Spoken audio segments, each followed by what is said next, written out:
Melanie Stansbury represents the 1st District of New Mexico. She previously served in the New Mexico House of Representatives. Before that, she served in the Office of Management and Budget, and she also has worked as a consultant at Sandia National Laboratory.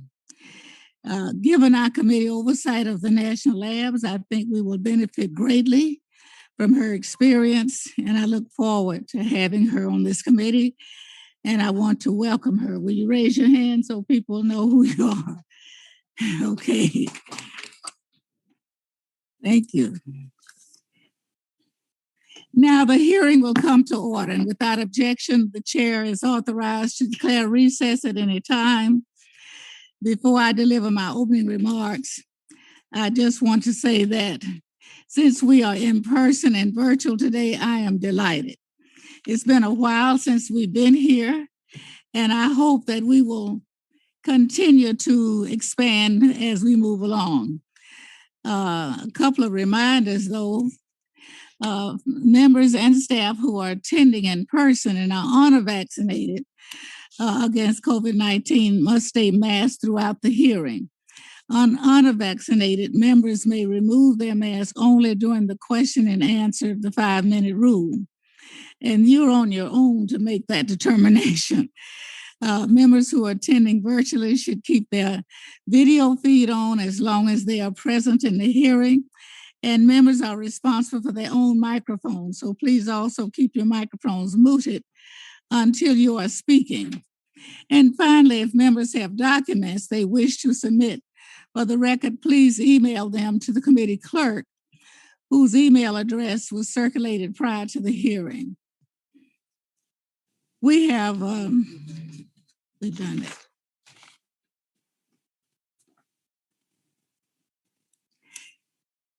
We want to say welcome and welcome back to our administrator. I look forward to working with him, and we're all delighted that we have a person that is familiar with the work of the committee and especially the work of space. Senator Nelson served on our committee. In fact, he chaired the space subcommittee for 6 years, during which time that he flew into space abroad, the National Space Shuttle Columbia. And now we welcome him back today to testify before our committee as the National NASA Administrator after a distinguished career in both the House and Senate. We look forward to his testimony and welcome again. It is no secret to our colleagues that I am a strong supporter of NASA. It is one of the crown jewels of our nation's R&D enterprise, and equally importantly, it is a source of inspiration for our young people, and indeed for people young and old around the world. And I'm a Texan, where President Johnson took the lead and heard the call from President Kennedy to keep going with it. Because NASA turns daring aspirations into reality, whether it is flying a helicopter above the dusty expanses of Mars or pushing the boundaries of aeronautics research here on Earth, working with 14 other nations to build and operate an international space station in Earth orbit, building a fleet of spacecraft to monitor our challenging climate, or searching for life elsewhere in the universe. I'd like to say that the Science, Space, and Technology Committee is the committee for the future. And I think that is equally true of NASA. The dedicated men and women of NASA are helping create our future in space and here on Earth. And they should take great pride in both what they have accomplished to date and in what they are striving to accomplish in the days and years ahead. Yet turning NASA's aspirations into reality will take more than determination or even good budgets.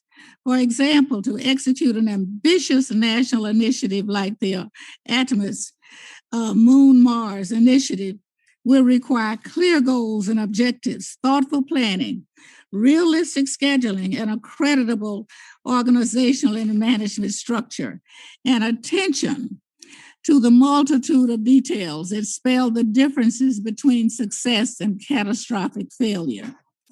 And also critical to the success will be finding out as soon as possible where the problems are that need attention. That is why I have argued that it is an early priority to carry out an independent review of the entire Artemis initiative so that you can take whatever corrective actions we need as soon as possible. The lessons of the past are clear. Failing to uncover problems before the arbitrary schedule pressure inevitably winds up costing more in both money and delays and increased risk. If Congress is going to be asked to provide increased funding, it first will need to have confidence in NASA's initiatives. And it is critical that we see a path to success. Another issue needing attention in the future of this International Space Station. It will not last forever. We need to know how long it will remain viably, structurally, and operationally. We need a clear plan for transitioning to what comes next. And we need to know what the future of the United States and its international partners in low Earth orbit should be, especially given the reality of the new Chinese space station. I could go on, but as I said, these are very challenging times for NASA. However, make no mistake, the committee wants NASA to succeed. I hope that today's hearing will be just the start of a continuing dialogue and collaborations with you, Mr. Administrator. And with that, I want to again welcome you and look forward to your testimony. The chair now recognizes my outstanding ranking member, Mr. Lucas. Thank you, Madam Chair. And before I start, I want to thank you for holding this hybrid hearing and enabling members, staff, and Administrator Nelson to participate in person safely. After a year and a half of virtual hearings, I think I speak for the entire Republican conference when I say it's good to be back doing the people's business in person. So thank you, Madam Chair. Today's hearing is important and timely. For several years, NASA has conducted a review after review of human spaceflight program. Although the overall goal to return U.S. astronauts to the moon remains constant, NASA has changed its plans on how to accomplish that goal several times over numerous reviews. After numerous independent advisory groups like the National Academies of Science and the Aerospace Safety Advisory Panel have highlighted, program stability is critical to ensuring overall mission success. As Administrator Nelson knows, Congress has provided this consistency for nearly 20 years following the Columbia accident investigation, the cancellation of the shuttle, and the development of deep space capacities. Despite the ebbs and flows of each new administration's priorities, Congress has maintained a steady course for the nation's space program. That's why I was pleased to see that the Biden administration is continuing the Artemis program. Keeping our sights on returning to the moon in a manner that enables exploration of Mars and beyond is paramount at this critical juncture.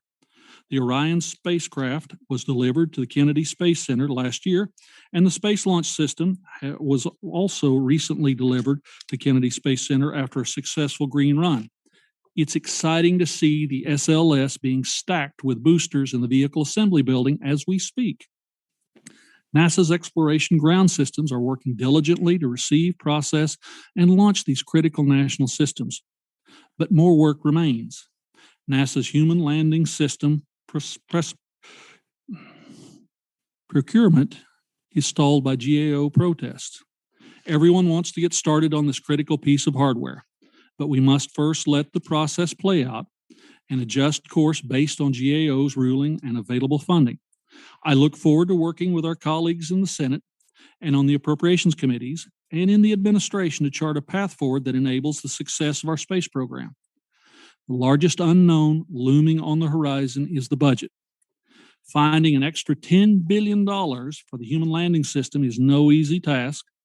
While the Senate recently authorized an additional $10 billion and required NASA to select an additional contractor, if NASA doesn't get additional appropriated funding, this could become an unfunded mandate that could end up with NASA having to cut billions of dollars from other programs. I'm sure no one wants to see this happen. That's why it's important for NASA to propose realistic plans, budgets, and schedules, and not rely on Hail Mary passes to save the day. Other nations like China are making slow and steady progress and are following disciplined plans. We must maintain steady support for our national space program so that the new frontiers in space will be explored by free nations, not by oppressive regimes. With that, Madam Chair, it is wonderful to be at the dais with you, and I yield back. Thank you very much. At this time, I'd like to introduce our witness. Senator Bill Nelson was sworn in as the 14th NASA Administrator, May the 3rd, 2021.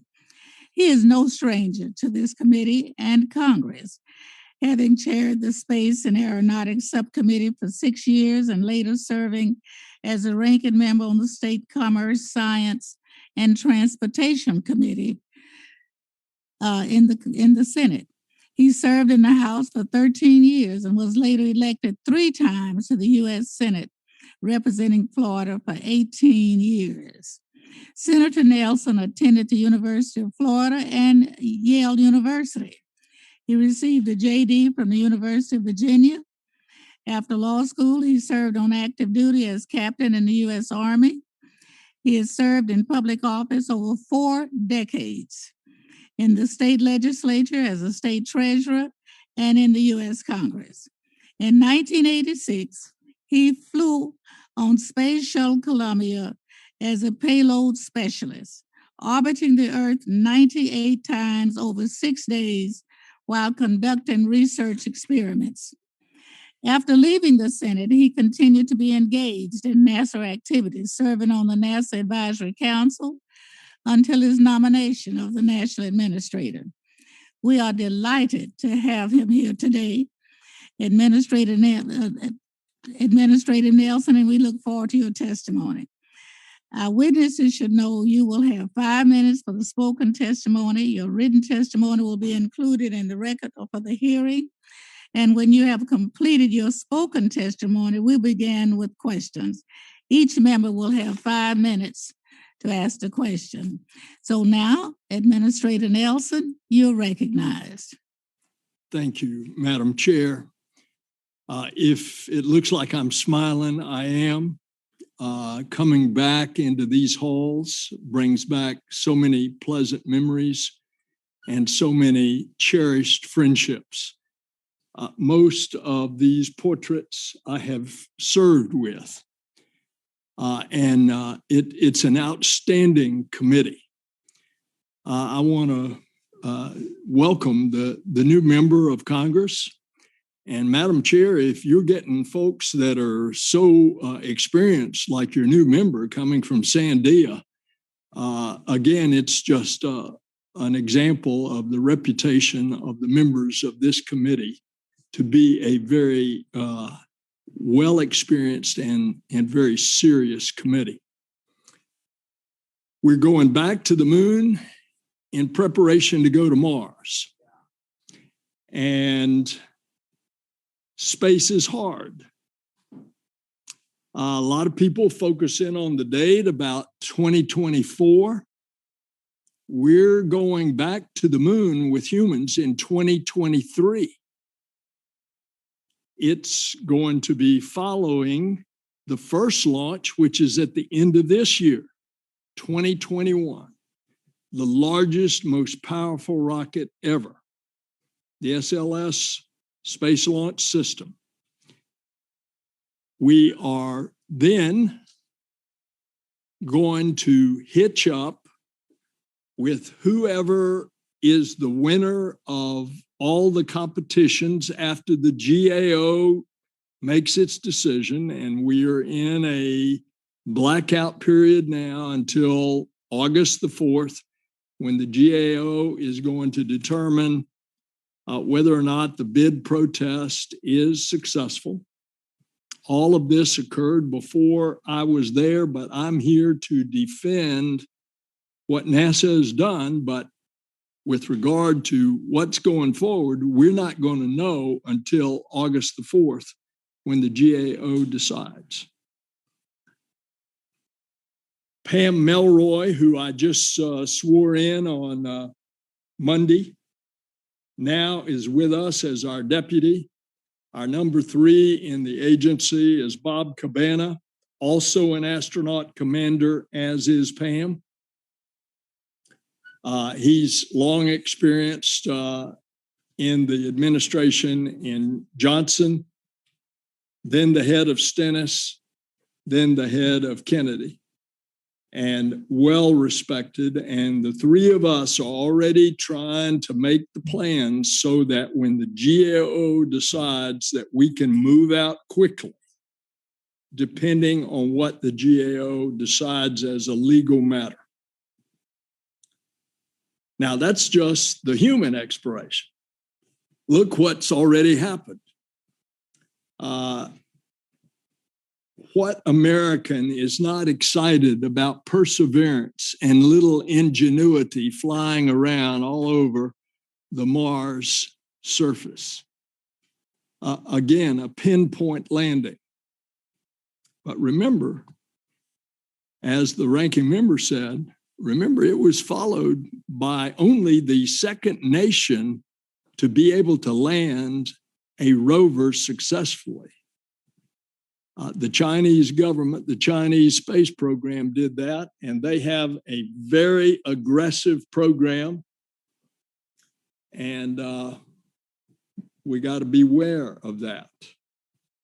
They're putting a series of landers on the south pole of the moon. So are we. It's called the CLIPS program. The C stands for commercial. We're going to go down there to the South Pole. Why? Because there's water down there and it's frozen. And when you have water, that means you've got oxygen and you've got fuel, hydrogen.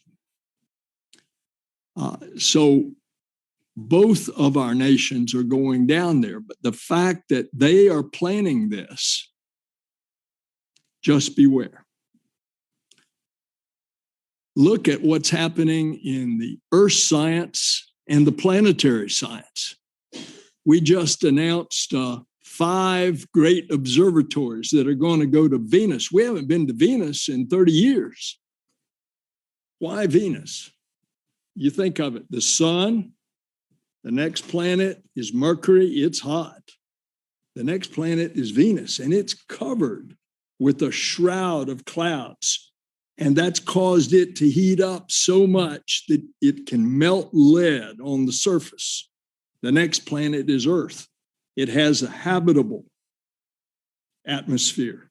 The next planet is Mars, and it has a very thin atmosphere. Now, what is it about Mars and about Venus? Do they have the chemical compositions that they could have had life? Because after all, this universe has been developing for 13.5 billion years. And I'll conclude with this, Madam Chairman. Another part of our science, we're sending up in November this telescope. It's going out of French Guiana on an Ariane rocket. It's about a $9 billion telescope, and it is going to peer back to the light source 13.35 billion years. That's only 150 million years after the Big Bang, which is the beginning of the very cosmic systems. And we're going to be able to capture that light that has been traveling all those billions of years and find out things that we've never found out before. We found out a lot from Hubble, which is still up there trying to work. That's the excitement of what is going. And finally, Madam Chairman, earth science. In every one of your pockets is that cell phone, which I forgot to turn off, and it has a camera that we all use. That camera is on a chip, and that camera was developed by NASA to observe the Earth, to get the precision measurements because of what's happening to our planet. If you want to mitigate the climate, you got to measure it.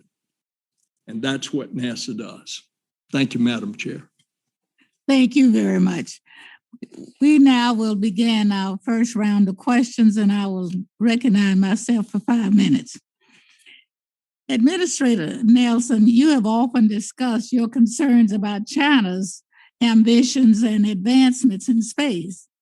And it's clear that with sustained planning and methodical preparation, they have made steady and measured progress. They successfully landed on the far side of the moon. They have returned lunar samples to the Earth. They landed a rover on the surface of Mars, and they are establishing a small space station on low Earth orbit. And they indicated that they are planning for human landings and outposts on the moon. China clearly is in space for the long term, and we need to recognize that and respond accordingly. To me, that doesn't mean undertaking a crash program with unrealistic timetables, but it does mean that in human space flight, NASA needs to focus its efforts and develop a clear plan and program to achieve these goals set by successive administrations and authorizations, namely return to the moon as necessary steps toward the ultimate goal of landing humans on Mars. NASA needs to develop that plan and program now because they aren't unlimited resources, and we really can't afford to pursue nice to have projects at the expense of neglecting essential tasks. To date, the committee has not seen such a plan for the Artemis initiative. And it's not because we haven't asked for it. I am not blaming you because you just settled in NASA. But what can we expect to see? And when can we expect to see the plan of the program? And how are we going to get to Mars, as well as what specifically we will need to accomplish getting to the moon, on the moon? August the 4th, Madam Chairman. Once we know the direction legally as a result of GAO, I will have a plan to announce according to what their decision is in order to try to have us there as quickly and as safely and as efficiently as possible.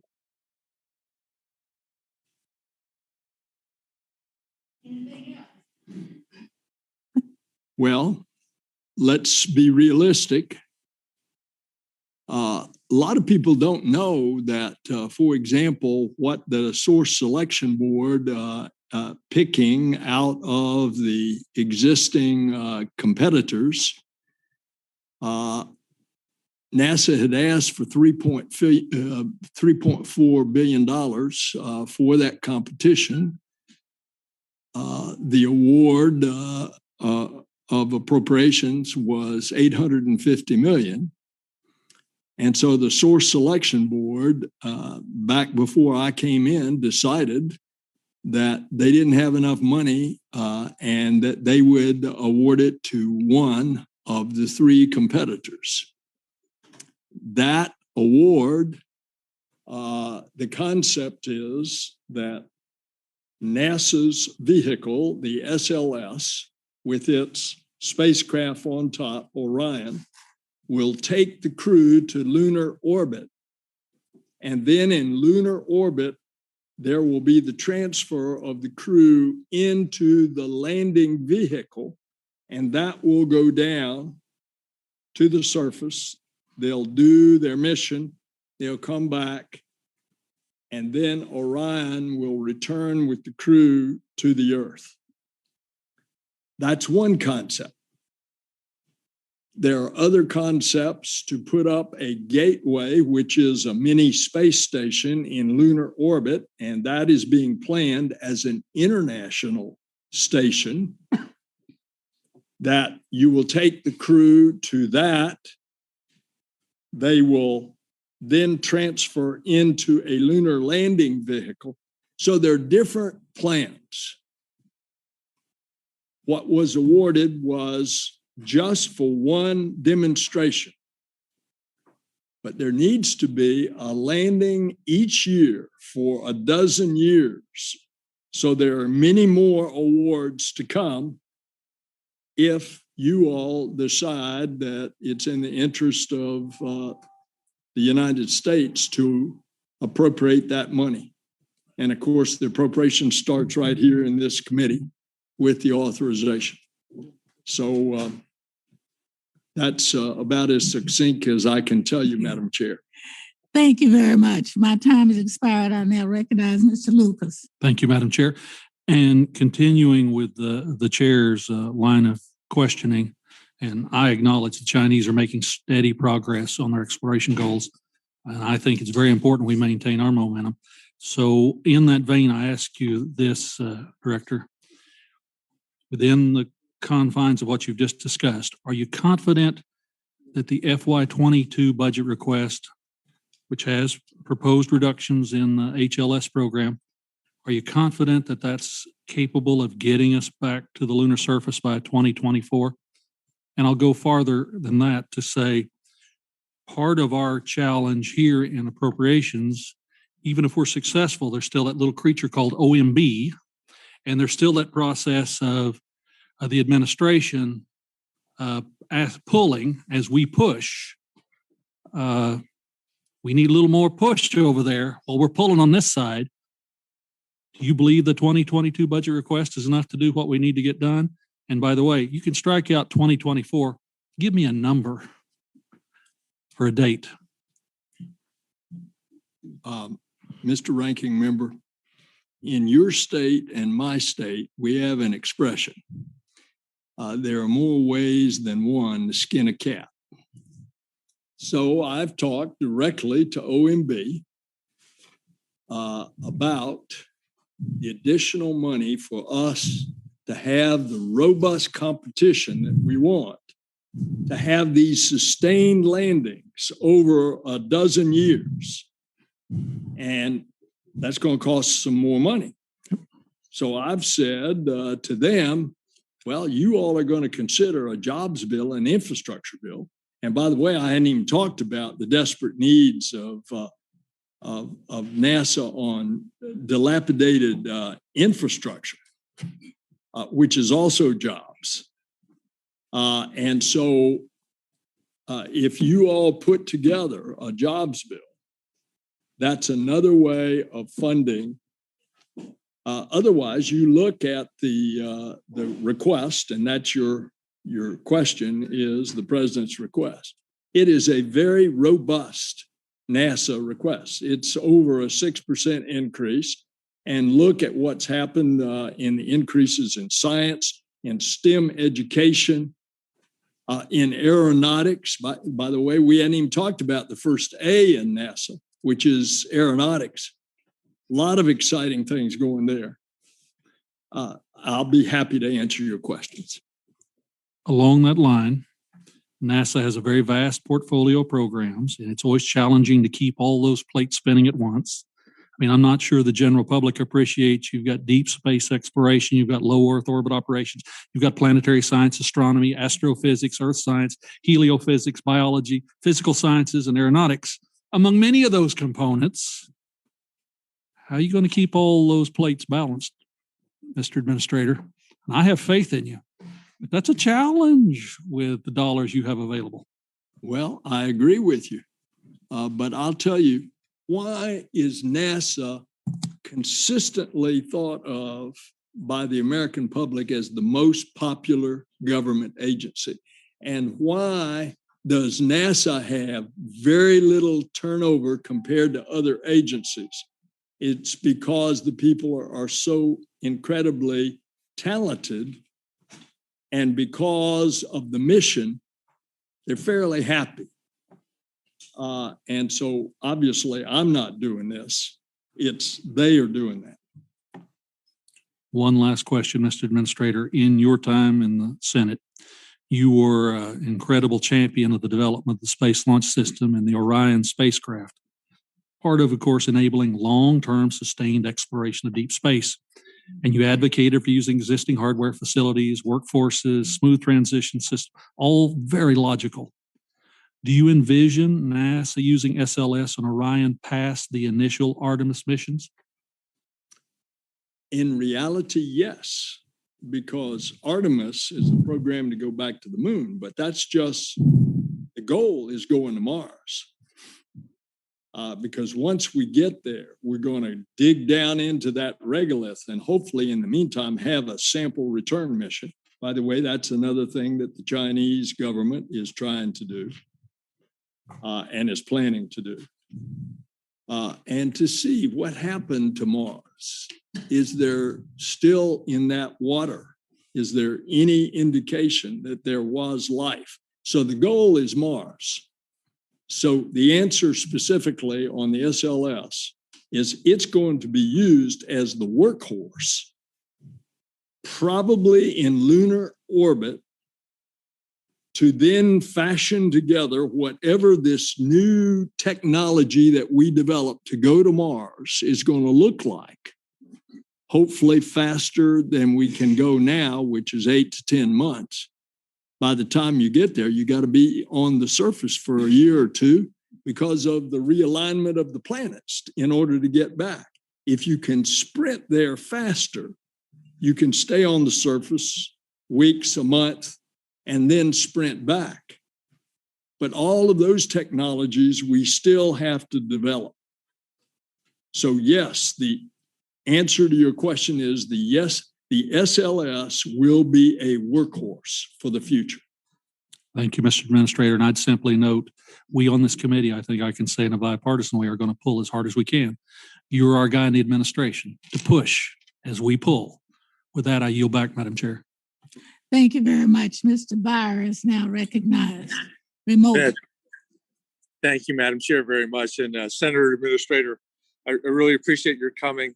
I apologize for the noise. I'm at the back of National Cathedral awaiting the John Warner service. But I'm really grateful to be moved up a little bit. Administrator, we're very supportive of the deep space exploration program as to Moon as a stepping stone to Mars. And you actually answered my first question already with your promise after the GAO report on August 4th and your new timeline. But I didn't actually ask the question. So let me at least get that out on record, that with the GAO report on the NASA lunar programs, they noted several challenges, that NASA's minimizing requirements for mission success for some programs, that NASA lacks top-level Artemis requirements and associated risks, that NASA is relying on key technologies that are still at very immature levels. The NASA hasn't defined management roles and responsibilities or documented decisions on management practices. The NASA demands the systems integration across divisions. And then in addition, the Aerospace Safety Advisory Council has identified concerns regarding systems engineering integration, lack of clear roles, responsibilities, accountability, especially for HLS. So are you sure you want this job? Mr. Chairman, that report was written before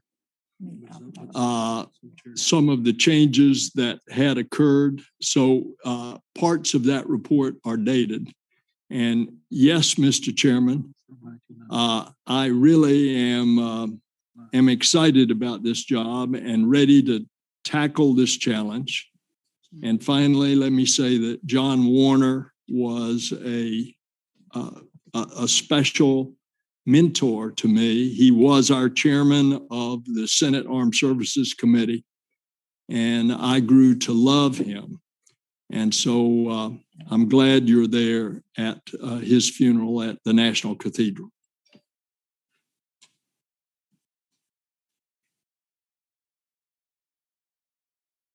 Can't hear him. And one more question in the few seconds I have left is, one of the big concerns will be on space traffic management. and orbital debris. It even came up in the President Biden-Putin conversations. We know that NASA has all the data, the measuring, but that you're not a regulatory agency. How do you see NASA fitting into the ultimate solution on space traffic management? NASA has to be involved because it's our astronauts that are at risk. You put up more junk like China did 10 years ago when they blew to smithereens a target satellite when they were testing their ASAT. You put up junk like that, tens of thousands of pieces, then human life is definitely threatened in low Earth orbit, which is where our International Space Station is. So, Mr. Chairman, NASA is going to be involved one way or another. As a matter of fact, we're working on technology that will help us get those pieces of debris out and get them slowed down enough so that gravity will take over, bring them back in through the fiery heat of reentry that'll burn them up. We work, of course, with the Space Force, used to be the Air Force, that tracks all of the objects that are about that big or bigger. What I worry about are objects that are smaller. I remember we looked outside the window on our flight, this is 36 years ago, and there was a washer floating right along with us as I looked out the window. If something even that small were to hit at a different angle on a space suit in a spacewalk or even a window of the ISS, it could be catastrophe. So NASA's got to be involved in space debris.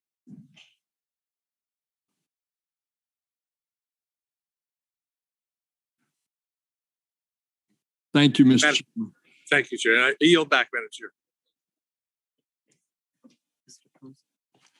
Mr. Posey.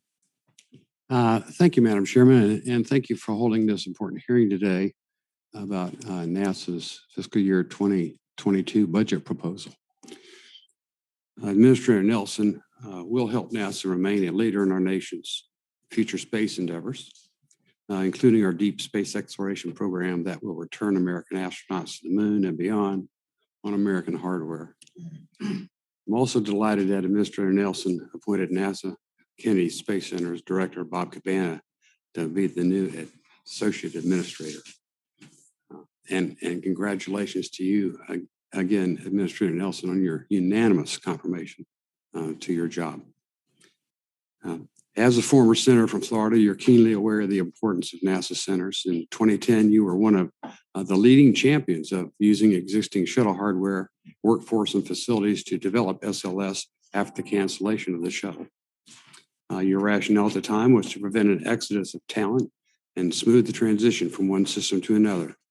While the Space Coast certainly experienced its share of hardship during that period of time, we've seen significant progress made at the Kennedy Space Center in many areas. Exploration ground systems are preparing for the first launch of SLS, and the center has adopted a multi-user spaceport approach to accommodate multiple commercial users, which many people never imagined could possibly happen not that long ago. Can you speak to what progress has been made and what you see for the future at the Kennedy Space Center and our human spaceflight program? Congressman, my home congressman, representing the Space Coast, and it's a place that I grew up. It's a place that my grandparents, under the Homestead Act in the early part of the last century, actually homesteaded, worked the land, and under the Homestead Act, if you worked the land for 4 years continuously, the government would deed you 160 acres. I have a copy of that deed signed by Woodrow Wilson to my grandmother, and that 160 acres today is at the north end of the Space Shuttle runway at the Kennedy Space Center. So thank you, Congressman, for your representation. The Kennedy Space Center and the Cape Canaveral Space Force Station has unlimited possibilities. The place is throbbing with excitement. All those old abandoned launch pads from the early days of Gemini and Mercury and Apollo and all the various other military missions, abandoned pads, they are coming to life. They are launching new rockets. In addition, it is, as you stated, a multi-use spaceport. And we are seeing the blending of the commercial operations along with the government operations, both military, intelligence, and civilian. I give you as much detail as you want, but it's an exciting future. And that's happening at all the NASA centers and facilities. Take, for example, Wallops, a launch facility in Virginia. Most of the people live in Maryland. It is just exciting with all of the medium weight launches that they are doing from there. So there are unlimited possibilities all over the United States. With the recent achievement of getting a core stage vertical and stacked between the solid rocket boosters and the VAB, has NASA been able to use that as a major milestone to help set a launch date for Artemis? Artemis is going to go in November. That's the schedule. Okay. We know that space is hard, and you don't want to do it not in a safe manner. So it's always possible there's going to be delays. But by the way, Madam Chair, I think y'all ought to have a Codell to come down and see the most powerful rocket ever. This rocket is as tall as the Saturn V, but it puts a punch out of much greater liftoff thrust than anything that's ever launched on planet Earth. Thank you for your leadership, Administrator Nelson. Madam Chair, I yield back. Thank you very much, Ms. Bonamici. Thank you so much, Chairwoman Johnson, Ranking Member Lucas. Thank you, Administrator Nelson, for your leadership. We have the opportunity and the imperative to implement bold, comprehensive, science-based policies to address the climate crisis, and NASA can play an important role in that work. Earth science observations are essential for mapping and monitoring hazards from the climate crisis, including the drought conditions, extreme heat, and wildfires we're experiencing in the Pacific Northwest today. I'm particularly alarmed with a recent study from NASA and NOAA that found that the amount of heat the Earth traps has roughly doubled since 2005. So as co-chair of the House Oceans Caucus, I know that without bold action to address the climate crisis, the ocean will continue to take the heat for us, and the warming temperatures, as you know, Administrator Nelson, are resulting in more frequent weather, extreme weather events, ocean acidification, and the loss of biodiversity. So during your time and your tenure in the Senate, I'm grateful for your work to expand scientific research, monitoring, and adaptation measures for harmful algal blooms, HABs, and hypoxia. We've seen this issue in the warm blob off the Pacific coast, in Lake Okeechobee in Florida, and lakes and rivers across the country. We need more accurate information to help predict and mitigate HABs. So how can the PACE mission help accelerate our understanding of harmful algal blooms, and how can these observations contribute to the goals of the UN Decade of Ocean Science for Sustainable Development? May I give you some additional information in addition to answering PACE? Yes, of course. I do have another question, so I want to leave time for that. Thank you, Administrator. You want to ask your next question? I'll wait till your okay. response. First of all, you cannot mitigate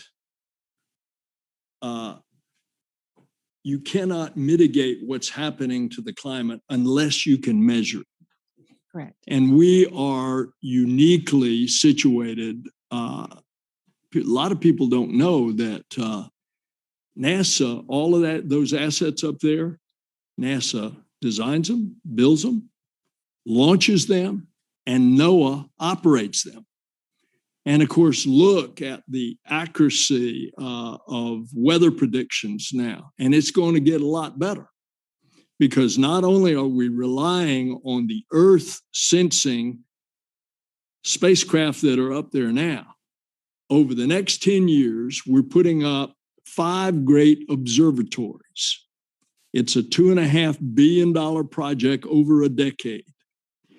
They're going to measure anything that is happening with the land, the water, the ice, and the atmosphere.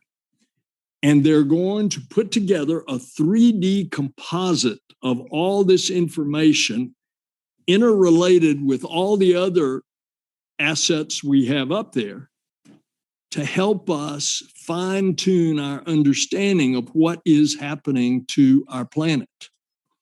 Terrific. I look forward to working with you and Dr. Spinrad at NOAA on that important issue. Thank you, Administrator Nelson. And I know NASA recognizes the need to invest in our next generation and also the importance of a diverse workforce.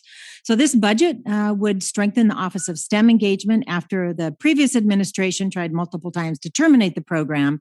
I'm the co-founder of the STEAM Caucus and also a fan of Katie Coleman, the astronaut who played a flute duet from the International Space Station. So I want to recognize NASA for the recent partnership with LEGO Education to distribute STEAM curriculum, because integrating the arts into STEM curriculum has shown to improve academic outcomes and engagement and boost creativity. I urge the Office of STEM Engagement to continue developing similar initiatives. And I want to ask if you could please talk about how that Office of STEM Engagement will foster a future innovative workforce and also improve diversity at NASA. Thank you to the Congress that when it was zeroed out in previous budgets, you all always restored the education for science, technology, engineering, and mathematics. What is happening is this particular proposed budget has a very robust increase in that. Every one of your congressional districts has a university or a community college that has got some STEM grants for students. It's especially, now NASA is not the only agency that does that, but NASA is unique in our STEM projects, because what gets kids excited about those subjects? Space flight. And so we are uniquely positioned, and that's why we utilize our astronauts so much, not just to fly in space and do all of the critical stuff, but to go out to colleges, universities, and high schools to talk to kids, to get them excited. And so we are really, between Pam and Bob and me, we are really going to push STEM education. And I think you'll be pleased. And again, thank you for restoring it every time it got zeroed out in the past. Thank you, Administrator. My time has expired. I yield back. Thank you, Madam Chair. Thank you very much. That was good news to hear, Mr. Babin. Yes, ma'am. Thank you, Madam Chair, and thank you, Administrator Nelson. Appreciate you being here. President Biden's first budget, you've already addressed some of this, but I just kind of like to get it on the record. His first budget request is $445 million lower than the Trump administration's last budget request, $2.39 billion below what the Trump administration proposed for FY22, and $7.757 billion below the FY22 to 25 budget proposed by the Trump administration. The proposed cuts from exploration are very staggering. While the Biden administration expressed support for continuing the Artemis program to return U.S. astronauts to the moon by 2024, this year's request cuts $14.5 billion over the next 4 years from the Exploration Research and Development account that would fund the human landing system and necessary lunar surface capabilities. Specifically, the budget request cuts $3.193 billion from the HLS budget proposed by President Trump for FY22, and a total of $10.05 billion from the Trump administration's FY21 request for HLS for the FY22-25. I know what you said about the old saying, because we have that same old saying in Texas too. There's more than one way you can skin a cat, but just for the record, are you saying there will be no cuts of any programs in the program itself for Artemis because of these cuts? If we are the beneficiary of your generosity, there definitely won't be. Remember what I said a few minutes ago. It was a $3.4 billion request for human spaceflight for the exploration part. The Congress appropriated $850 million. And so you can only get so many pounds of potatoes out of a 5-pound sack. Amen. Yeah. And if you all are generous, whatever vehicle you use, and including the jobs bill is an alternative, then we're going to try to rev it up, Mr. Right. Ranking Member. All right, sir. Thank you. In the late 90s, Congress passed the Commercial Space Act of 1992. This was before my time here on the committee and a little after your time. The law contained a provision called anchor tenancy that allowed NASA to enter into multi-year contracts for the purchase of a good or service if the administrator determines that the good or service meets the agency mission requirements. The commercially procured good or service is cost-effective. The good or service is procured through a competitive process. Existing or potential customers for the good or service other than the United States government have been specifically identified. The long-term viability of the venture is not dependent upon a continued government market or other non-reimbursable government support, and private capital is at risk in the venture. Has NASA specifically identified other customers for human landers or spacesuits that would make these commercial ventures viable without NASA funding? We always value competition because you get the best product the most efficient way at the least cost. All those other procurement things that you just talked about, I don't know about those, but I'll find out. Okay. But I know what I just said is the goal. Yes, sir. Okay, number 3, I think I still got time. I proudly represent the Johnson Space Center in Houston, home to Mission Control, the ISS program, and Astromaterials Acquisition and Curation Facility, and where the world's leading experts in spacesuits reside.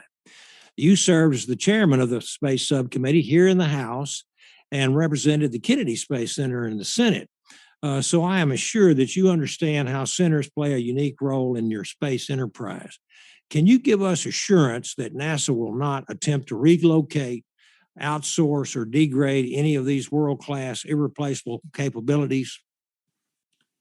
Remember, I looked at my role in the Senate was I not only represented the Kennedy Space Center, I had to represent all of NASA, and indeed have spent a good bit of time training at the Johnson Space Center. And yes, I can give you some information that'll reduce your heartburn. And indeed, the spacesuit program is intended to stay at Johnson. Sounds good to me, Mr. Administrator. Thank you very much, and I yield back, Madam Chair. Thank you very much. Ms. Stevens is recognized. Thank you, Madam Chair, and thank you, Mr. Administrator, for your just very lovely oral testimony. I also very much enjoyed your written testimony, and just for the record here, I want to quote the quote that you provided, which was in your conversation with our president on a phone call to NASA Jet Propulsion Laboratory.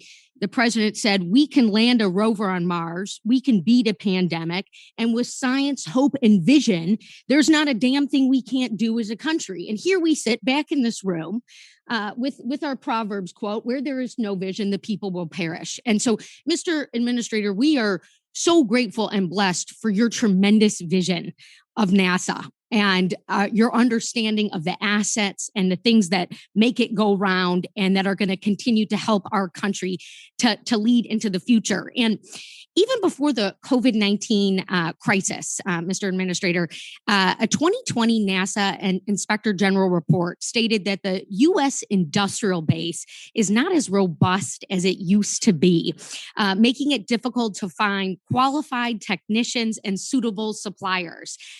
Could you tell me how serious of a problem this is for NASA and NASA's supply chain? And if you've thought about coming to Michigan to see our incredible supply chain assets, where we brag, not only do we put the world on wheels, we are helping to send men and eventually a woman into outer space and the moon. Thank you.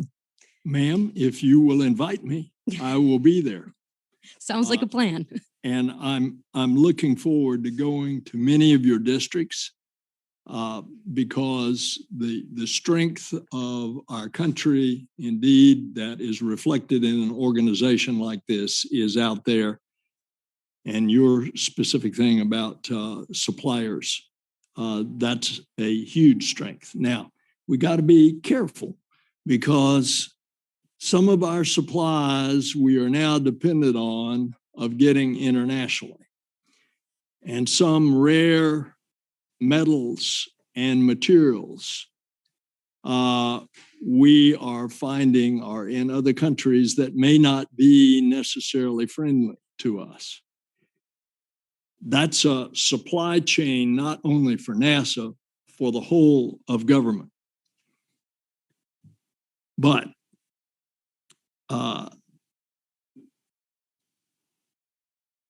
let me just put it this way. If you think back when we were challenged before and the Soviets took the high ground and they shocked us out of our wits with Sputnik and then with Gagarin first in orbit, and they even got Titov in orbit before, and we could only get Alan Shepard and Gus Grissom into suborbit.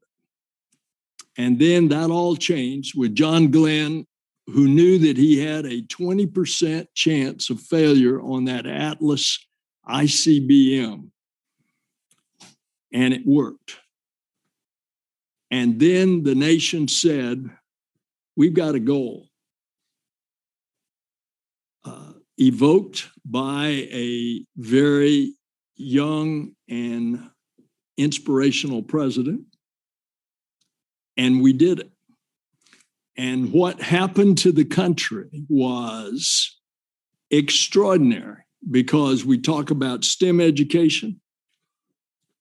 For generations, the excitement of achieving that goal not only rippled through our society in spinoffs, but also in science and technology and engineering and mathematics that led to the technological revolution that we are now beneficiaries of. Yeah. I suspect that what's going to happen, if we can get people really excited about us going back to the moon and on to Mars, that we're going to see a similar kindling of that excitement that will produce an educational revolution again. Sure. And we're certainly already seeing that diversification in a place where I call home, where the companies that produce the tubes that went into the auto engines are now producing the tubes that go into our rocket ships. So I gave him extra time to answer because I like listening to the administrator talk so much, but I will get back to you on questions for the record and yield back the remainder of my time. Thanks, Madam Chair. Thank you very much. Mr. Gonzalez. Thank you, Madam Chair, Ranking Member, and the Honorable Mr. Nelson for being here. And I do want to thank the Chair and Ranking Member for showing an example of how a committee should operate. It's always a pleasure to be on this committee because we actually work together quite productively. So I appreciate their leadership. Administrator Nelson, I have the pleasure of representing Northeast Ohio, and the Glenn Research Center is just outside my district. I hope to host you there someday. And as you know, they've been working hard on the power and propulsion element for Gateway with their technology. in development in solar electric propulsion, which will be demonstrated on Gateway and will be critical for future Moon and Mars missions. Gateway is also a key international partners to the Moon, much as the ISS has done for low Earth orbit. With the recent announcement from China and Russia on their active efforts to court international partners for their lunar research station, I believe Gateway is more important than ever. Can you please discuss the budget request for Gateway and how this request will keep Gateway on schedule to remain a key part of Artemis, and how NASA will continue to partner with both industry and our international allies on Gateway? The budget request for Gateway is pretty good. And why Gateway? Because when you put, in effect, a small space station in lunar orbit, then you can do a whole bunch of things in our preparation to go to Mars. Number one, it becomes a way station for us to go down to the Moon and do all the things that we're doing down there. And all of that is necessary in the preparation of getting us able to sustain human life to go all the way to Mars and come back. But on Gateway, you can continue research in addition to what in the future will be commercial space stations in low Earth orbit that will supersede the International Space Station, which I hope will go on till 2030. And I request that of you, that you extend the life of the ISS to 2030. But Gateway will have additional research related to further deep space. But then what it does also, it allows us to prepare to go to Mars, because it is quite likely that we would then, outside of the lunar space station, be the area where we would put together the components of whatever is the new technology that would take us as a spacecraft all the way to Mars and land with humans and return. So it's going to have a number of functions, and it's important. Excellent. I want to shift towards auditing and China investments. I know this is a big priority of yours. You've shared repeatedly your concern about the rapid development of the Chinese space program and the challenges this will present to U.S. leadership.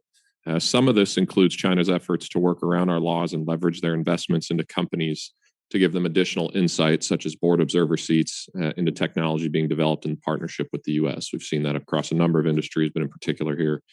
My question is, as we continue to invest more resources into NASA and other R&D agencies, how is NASA ensuring that new startups to the space market who are seeking government investment haven't already received funding from the Chinese government?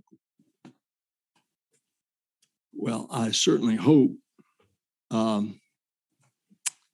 that we have the consultations with the Department of Defense and the intelligence community. I have been surprised. I thought I knew a lot about NASA coming in, but what I found out is we are much more involved in understanding and participating in the protection of our assets from foreign intrusion that I knew about before. And it is certainly important that we continue that. The threats from abroad now are so multiple and happening every day, not the least of which are the cyber threats as well. And that is a daily concern. Yes, sir. And I look forward to continuing this conversation, hopefully offline. I think we have to do everything we can to make sure that whatever we are funding at the federal level, whether that's at the universities or at NASA, is not being appropriated and then moved over to our foreign competitors. And with that, I yield back. Thank you very much, Mr. Bowman of New York. Thank you, Madam Chairwoman, and thank you, Administrator Nelson, for your testimony today. As you just discussed with Representative Bonamici, the work that NASA does is so important in capturing the imaginations of our young people. I saw it all the time as an educator, where I spent 20 years of my career before coming to Congress. And I continue to see it in Congress. In fact, I just heard from a rising high school senior in my district named Nathaniel, who talked about how important it is for him that NASA has an adequate R&D budget. He wants to make sure we're staying on track to get to Mars, and asked me to think of the students who may become the next generation of aerospace engineers. Can you tell us a little bit more about your approach to expanding NASA's STEM engagement work?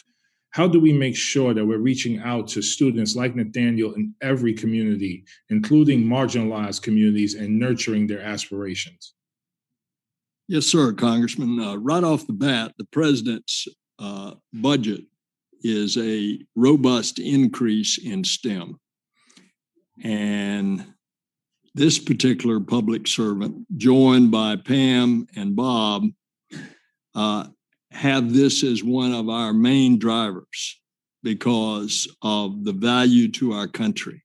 It's the value to our agency as well. We have a very highly educated agency. We are, then an extension of your question, we are constantly out looking for diversity as well. I want to commend to your attention a good example of that occurred in the past. As you came out of Mercury and Gemini and Apollo, almost all those astronauts were white men test pilots. But coming along with the space shuttle, you didn't need to have test pilots for every astronaut position. And NASA actually went with a lady who advised them how to go about and recruit women and minorities. Her name is Nichelle Nichols, and she was the actress that played Lieutenant Uhura on Star Trek. And as a result, the African American community had a tremendous identification with her. And as NASA was recruiting astronauts for the space shuttle program, she reached out to the minority institutions, the HBCUs, to women, and that first class of space shuttle astronauts, 1978, was suddenly an astronaut class that looked very diverse, especially compared to the previous test pilots. And it was successful. And so we are now extending that. And I can go into the detail on that further if you'd like. Well, not at this time, but I appreciate you sharing that. And I really want to encourage you to think younger. We have kids who, African Americans and Latinos and people of color, dreaming about being astronauts in places in my district like the Bronx and Mount Vernon and Yonkers. And if we begin to think of STEM through the lens of beginning in middle school, from grades 6 through 12, and putting kids on a pathway beginning at that time, I think that would be tremendous. And please target Title I schools and the communities that surround them. I think you would get great diversity there. I have one quick last question, Mr. Administrator. Can you speak a little bit about NASA's work with private contractors?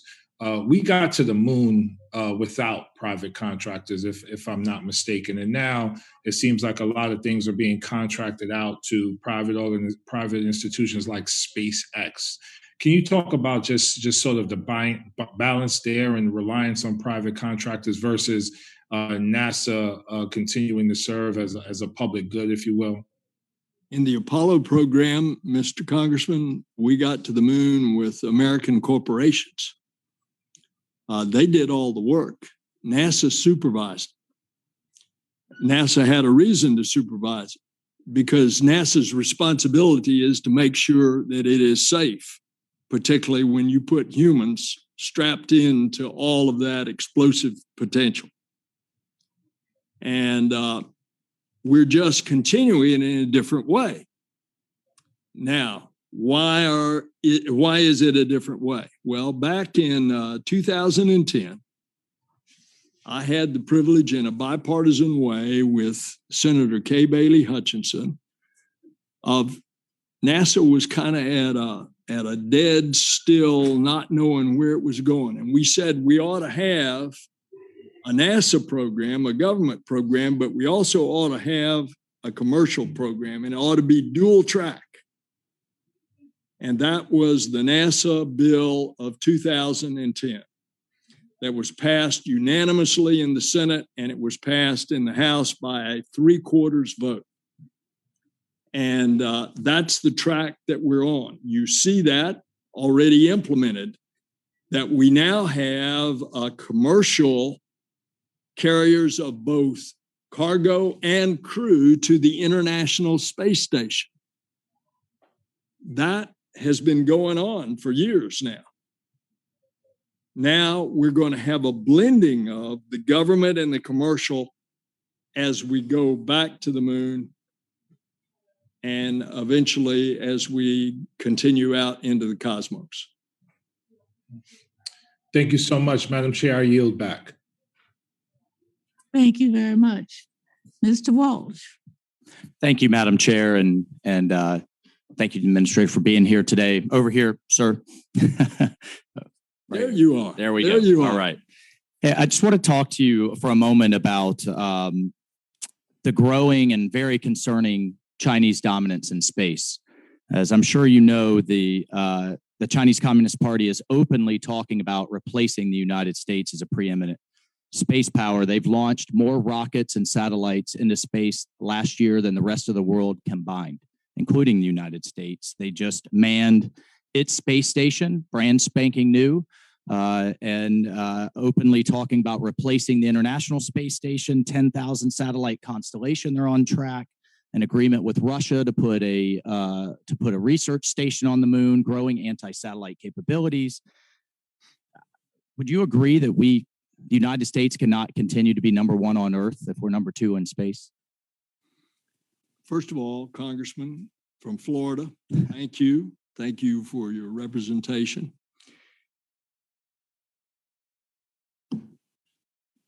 The United States ought to be preeminent in space. Just in the interest of time, I couldn't agree more. That's what has me scratching my head of why we have a $500 million cut in the president's proposed NASA budget, a 75% cut to the Human Lander Center, to the Human Landing System, excuse me. Have you spoken with the Vice President about when her first meeting with the National Space Council will occur? Do you know when that's going to occur? May I answer your former question first? Absolutely. We have a 6.4% increase in the overall NASA budget, and the cut to which you refer is a result of the Congress making the decision that the request was for the Artemis program $3.4 billion in last year's, in this current year's budget. And you didn't give 3.4. The appropriation was 850 million. So given the eggs that I'm presented in the basket, I'm trying to get us there and get us there quick.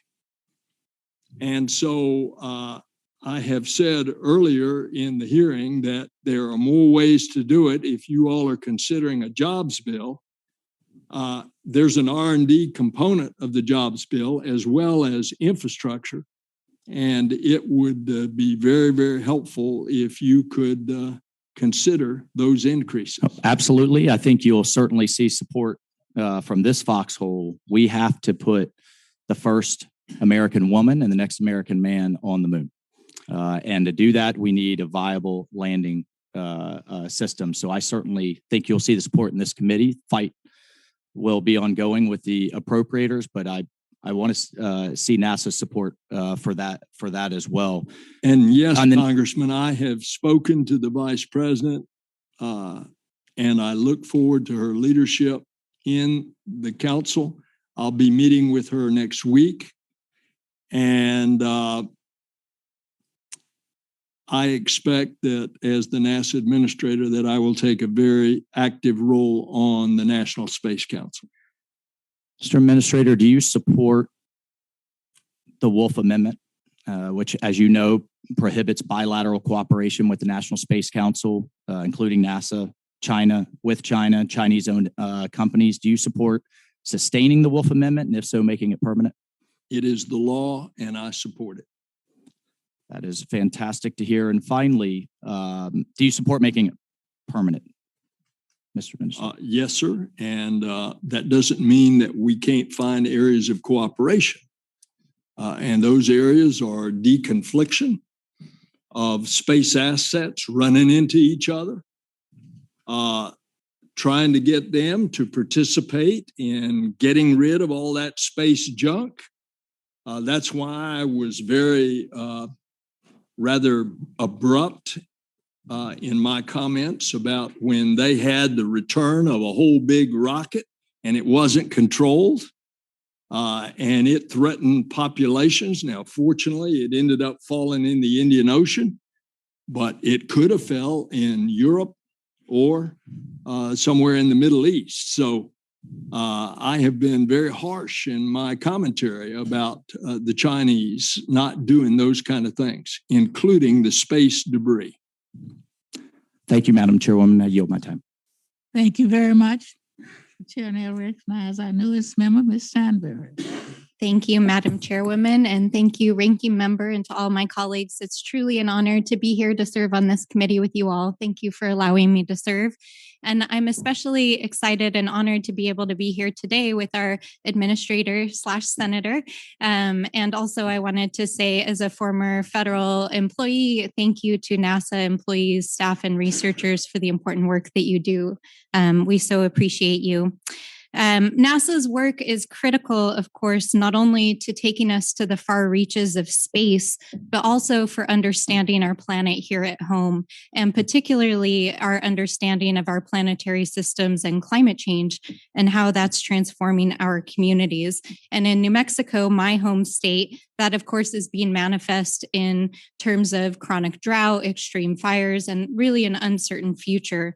And so I am tremendously excited to see the increases for the Earth Sciences program at NASA in this budget, because I think they're extremely important.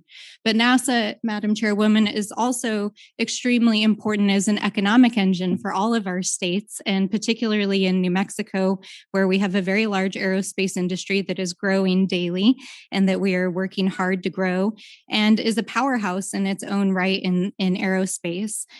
Also, of course, NASA is a leader in advancing research and innovation and American competitiveness in general, and in growing our STEM workforce. And I believe, Madam Chairwoman, that we are at a critical inflection point in our country, in our history, and in our future in restoring science to its proper place, in informing our decision-making, in growing and diversifying our STEM workforce and our economy, and in deploying science to tackle our biggest challenges, especially in global climate change.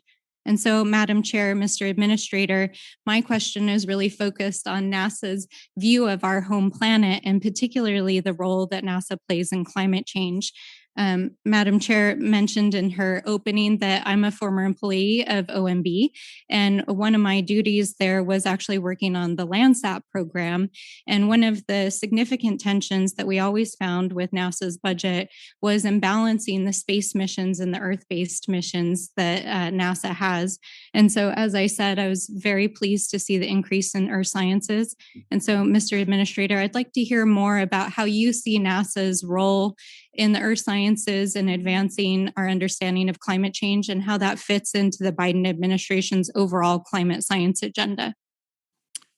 There is a $300 million increase in science in this NASA budget. Earth science is a major part of that. In addition to the present unbelievable instruments that we have up in orbit, measuring very precisely what is happening to the Earth's climate. It was just announced that we are going to put up a series of 5 great observatories over the course of the next decade. The first is a joint one with India that will occur in January of next year. And these 5 great observatories are all going to collate their information and talk to each other in a 3D dimension of what's happening to our Earth by looking at land, water, ice, and the atmosphere. That is going to bring us a new dimension of information in addition to our very precise instruments that are remotely sensing what's happening on the Earth. So the scientific world is quite excited about not only what's happening in planetary science as we project out, but what we are doing with regard to understanding what is happening here, our own planet. Thank you. And Madam Chairwoman and Mr. Administrator, in the interest of time, I would just like to also echo many of the words that we heard today about diversifying our STEM workforce and our aerospace workforce. A recent study issued by this committee showed that the ratio of men to women in aerospace and that NASA is still 3-1, and persons of color are still outnumbered 3-1 in our federal workforce in this space as well. And I think it's critical that we get more women and people of color serving in our federal agencies and in the industry. And with that, thank you, Madam Chair. I yield back. Thank you very much. Madam Chair, may I just point out that the next 2 Senate confirmed positions in NASA, the deputy, Pam Melroy, and the CFO, Margaret Vo Schaus, is both female. Thank you very much. Mr. Baird. Yeah, thank you, Madam Chair, and good morning to everyone. And thank you, Ranking Member Lucas, as well as Administrator Nelson. We really appreciate you being here and participating in this meeting. You know, I'm fortunate enough to have Purdue University in my district. It has a strong history of educating astronauts and producing scientists and engineers that work at NASA.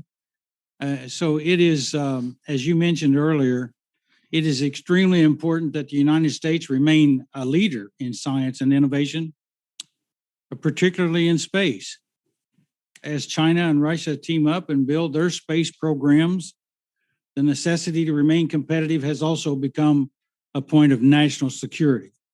So I'd like to go to Russia first. They've indicated that they may withdraw from the International Space Station partnership if sanctions are not lifted against that nation. You recently had a conversation with Dmitry Rogozin, the director of the General Roscosmos and the Russian Space Agency.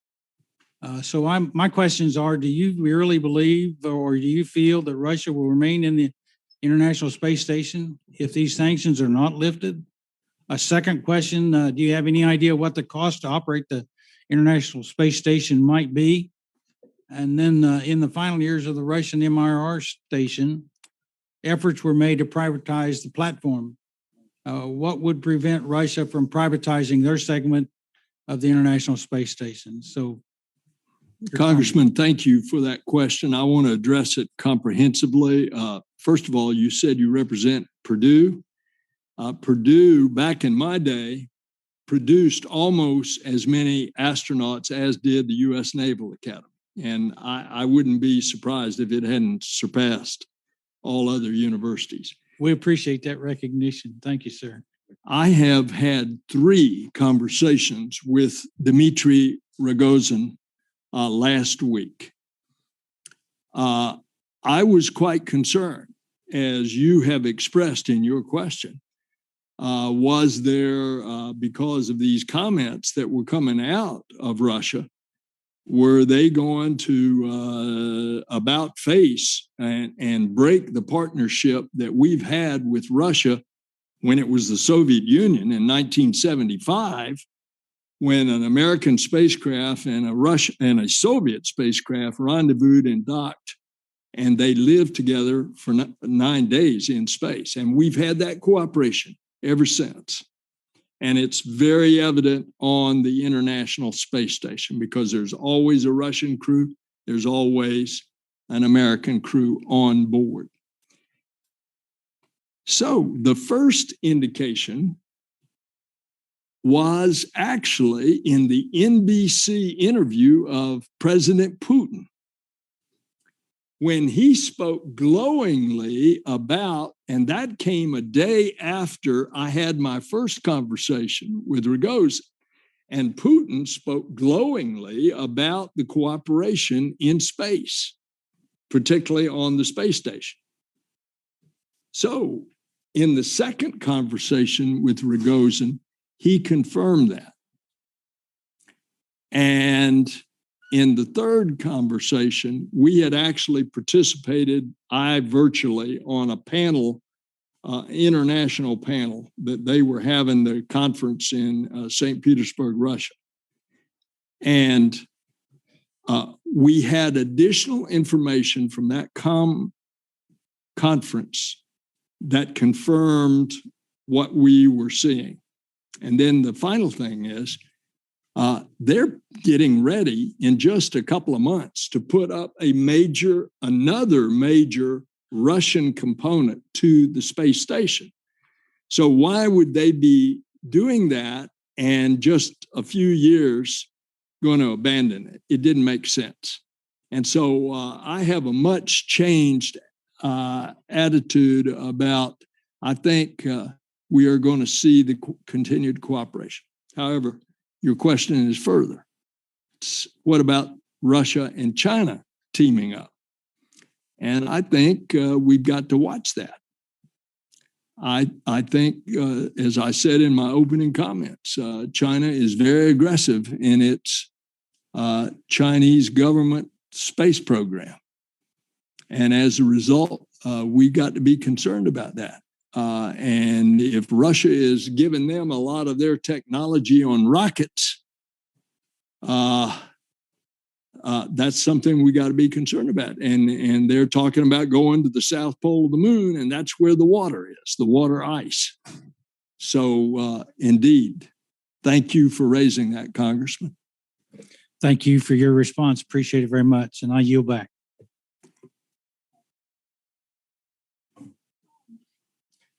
Thanks, Madam Chair. Mr. Administrator, good to see you. Yes, sir. I don't want you to forget about the University of Colorado that has produced a lot of astronauts as well. Very true. So, obviously, you've been involved with a lot more appropriations than I have over the years, but I think the challenge, the competition with China, potentially Russia, offers us some opportunities. Not to really mix civilian and military, but to find some other pockets that might want to support our space program and all the phases of it. So, for me, I don't want to see this as a zero-sum game, that human exploration takes from Earth science and Earth science takes from planetary science and everything takes away from heliophysics. And I do think the fact that there is some serious competition now will give you a lot of opportunities, and I just want to raise my hand. I'd be willing to work with armed services or anybody else to help you have the budgets that will allow us to be preeminent, continue to be preeminent in the space program, because I already gave you one of these bumper stickers, and this committee, I drive them crazy because I talk about getting our astronauts to Mars. Amen. Getting our astronauts to Mars by 2033. And as you said, the orbital mechanics make that a very good time to do it. Saves a lot of travel time. So can you explain to us how you see the Artemis program helping facilitate us getting to Mars by 2033 or in that time frame? Congressman, I don't think the United States wants to be second in anything. And although we were on the surface of the moon about 55 years ago. We said we're going back, and it is part of a greater mission to go further, and that's to Mars. But mindful that we are seeing competitors that are being very aggressive. That, I think, is going to create the juices flowing. And I believe competition is always good. And that means we better be trained and disciplined and ready. So you've mentioned, and I think you've answered it in a couple questions, having NASA, in effect, participate in the infrastructure bill, that it be part of the jobs plan or something. How do you see, and I agree with you, by the way, how do you see NASA fitting into, say, an infrastructure plan? NASA, at a minimum, has $5.4 billion of desperate infrastructure needs. The building down at Michoud, which is a part of the Marshall Space Center, but this located in New Orleans, that's where we're assembling the first stage of the SLS rocket. The building has holes in the roof. And so it's emblematic of infrastructure that has not, and it's not just NASA, it's everything.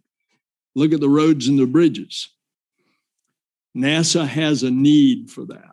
And if you all do a jobs bill, I hope you would consider NASA in that jobs bill. And I think you're going to find this committee, despite them, me making them all crazy with some of the things I have to say, we work very well together. And I think you're going to get a lot of support from us, both sides of the aisle, in whether it's an infrastructure issue or, putting the building blocks into place to get to Mars. Let me ask you one last question. Heliophysics. So we passed a space weather bill signed by President Trump last year. I was a little bit disappointed to see sort of the heliophysics part of the budget reduced in this year, just as we're getting this new legislation in place, and would like to see that plussed up in some fashion or another. Any comment?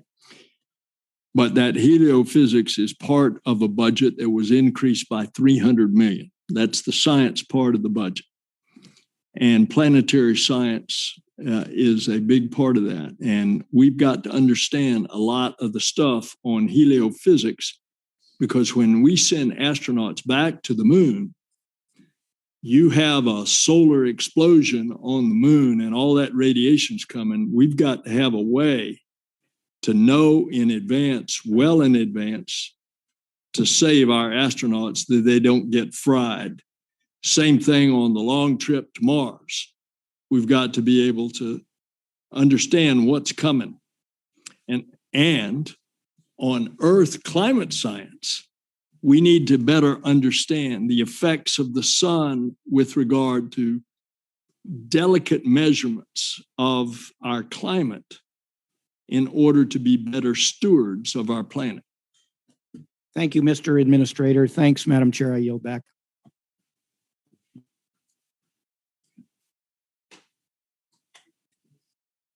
Thank you very much, Mr. Sessions. Chairwoman, thank you very much. Administrator, thank you for taking time to be with this important committee. I want to thank the leadership of this committee, not only gentlewoman from Dallas, but also Mr. Lucas for their leadership. Sir, there is a big discussion about jobs, a big discussion about need of jobs. Is there pending the agreement or the final decision by GAO, is there a document or something that's going to be released from you that will lay out perhaps, I don't know about a visionary statement, but the thinking of NASA about moving forward? Yes, sir. I don't know that I can pinpoint it to how many jobs it's going to be. We can look into the past of NASA. We can tell you how much money has rippled through the economy as a result of the space program, how much money on a specific part of the space program has rippled through the money, and give you an estimate in the past of the jobs that were created. We clearly know that that's the case, particularly when you're doing cutting edge technology and you're developing new things, and suddenly you got a whole new line of employment. And that's going to occur as we develop the technology to go to the moon and Mars. Yes, sir. Let me move away from perhaps the word jobs and go to the word document. Is there a document that you're waiting to produce, to release, that in essence, I think would provide some specificity towards NASA's thinking about what they're talking about, of not just competition, but actually what would be on the moon, how they might move forward? Is there a document which you're preparing that would be available soon after the GAO decision? We'll prepare that document once we know what the path is forward as a result of the GAO decision. Okay. And that's where it then comes to the word jobs. You and I both know we have Blue Origin, we have Boeing, we have Lockheed Martin, we have back in the district that I represent in Central Texas, McGregor, Texas, SpaceX. There are a lot of people in this area. I would say to you that I find intriguing and really essential the thinking of this administration through your service, sir, about what that future looks like. Because I think that the development of jobs has a lot to do with the ability that a company has to know not just of the funding, but of the strength of these missions to have long-term employment, to have long-term decisions about what kind of people they have employed. I spent a few years at an old organization that changed names a number of times, but essentially it was Bell Labs.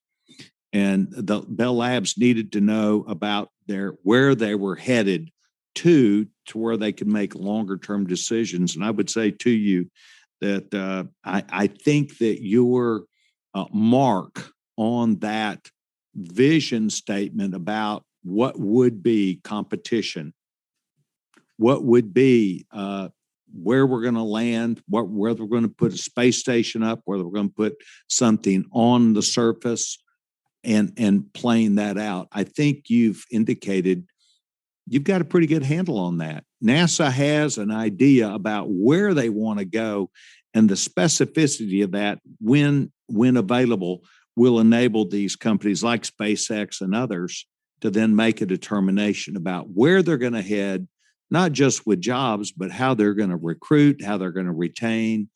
And as you know, there's a very aggressive schedule of flights and moving forward. And I think that is part of the vision statement. It's a joint exercise that you're doing, public-private partnership, so to speak, but with the vision of NASA. So I really want to thank you. I remember back to Dan Golden very well, and Mary Ellen Weber, who was one of his favorite astronauts. Jim Bridenstine, I think, did a great job, as Dan Golden did. And I think you stand at that doorway of being able to give a great vision and statement. But I would say back to you, these companies that have these leading edge scientists need that viewpoint. And so last question, what do you think about timeframes of that release? Shortly after the GAO decision. And Congressman, further, I would say that the past is prologue. Look what happened to the jobs in this country in the field of STEM as a result of the Apollo program, where a major goal was set and the nation decided collectively, the whole of government, the whole of American free enterprise, that we were going to accomplish that goal. And look at the jobs that came out of that then revolutionized things. Look at the micro technology that came when you had to develop small in size, low in weight and highly reliable instruments for the Apollo program. And look what that did. Everything from watches to computers. And we're seeing that today, and you'll see more of that as we get on down the road on going back to the moon and on to Mars, as well as all these other things in science that we've been talking about. Administrator, thank you. Everyone else has had a chance to put in a plug. I too would like to have you come to Waco, Texas, and visit McGregor, Texas, where SpaceX is. I think you'll be once again reinvigorated by the free enterprise system of bright people. And I want to thank you for your service, not just the United States House and the Senate, but also your service now. And good luck and Godspeed. I think we will salute to a great plan. And thank you. I yield back my time, Madam Chairman. Thank you very much.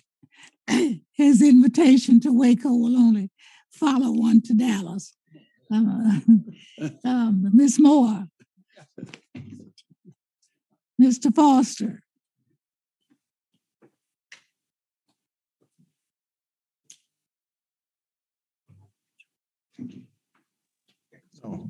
Thank you, Madam Chair.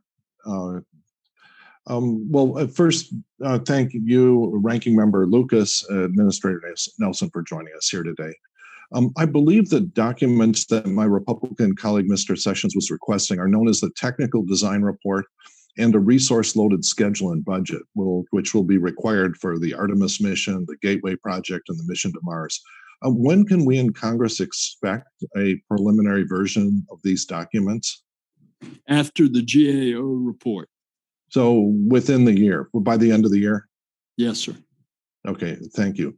You also mentioned in your remarks the importance of developing new technology as part of the realistic ways of getting to Mars.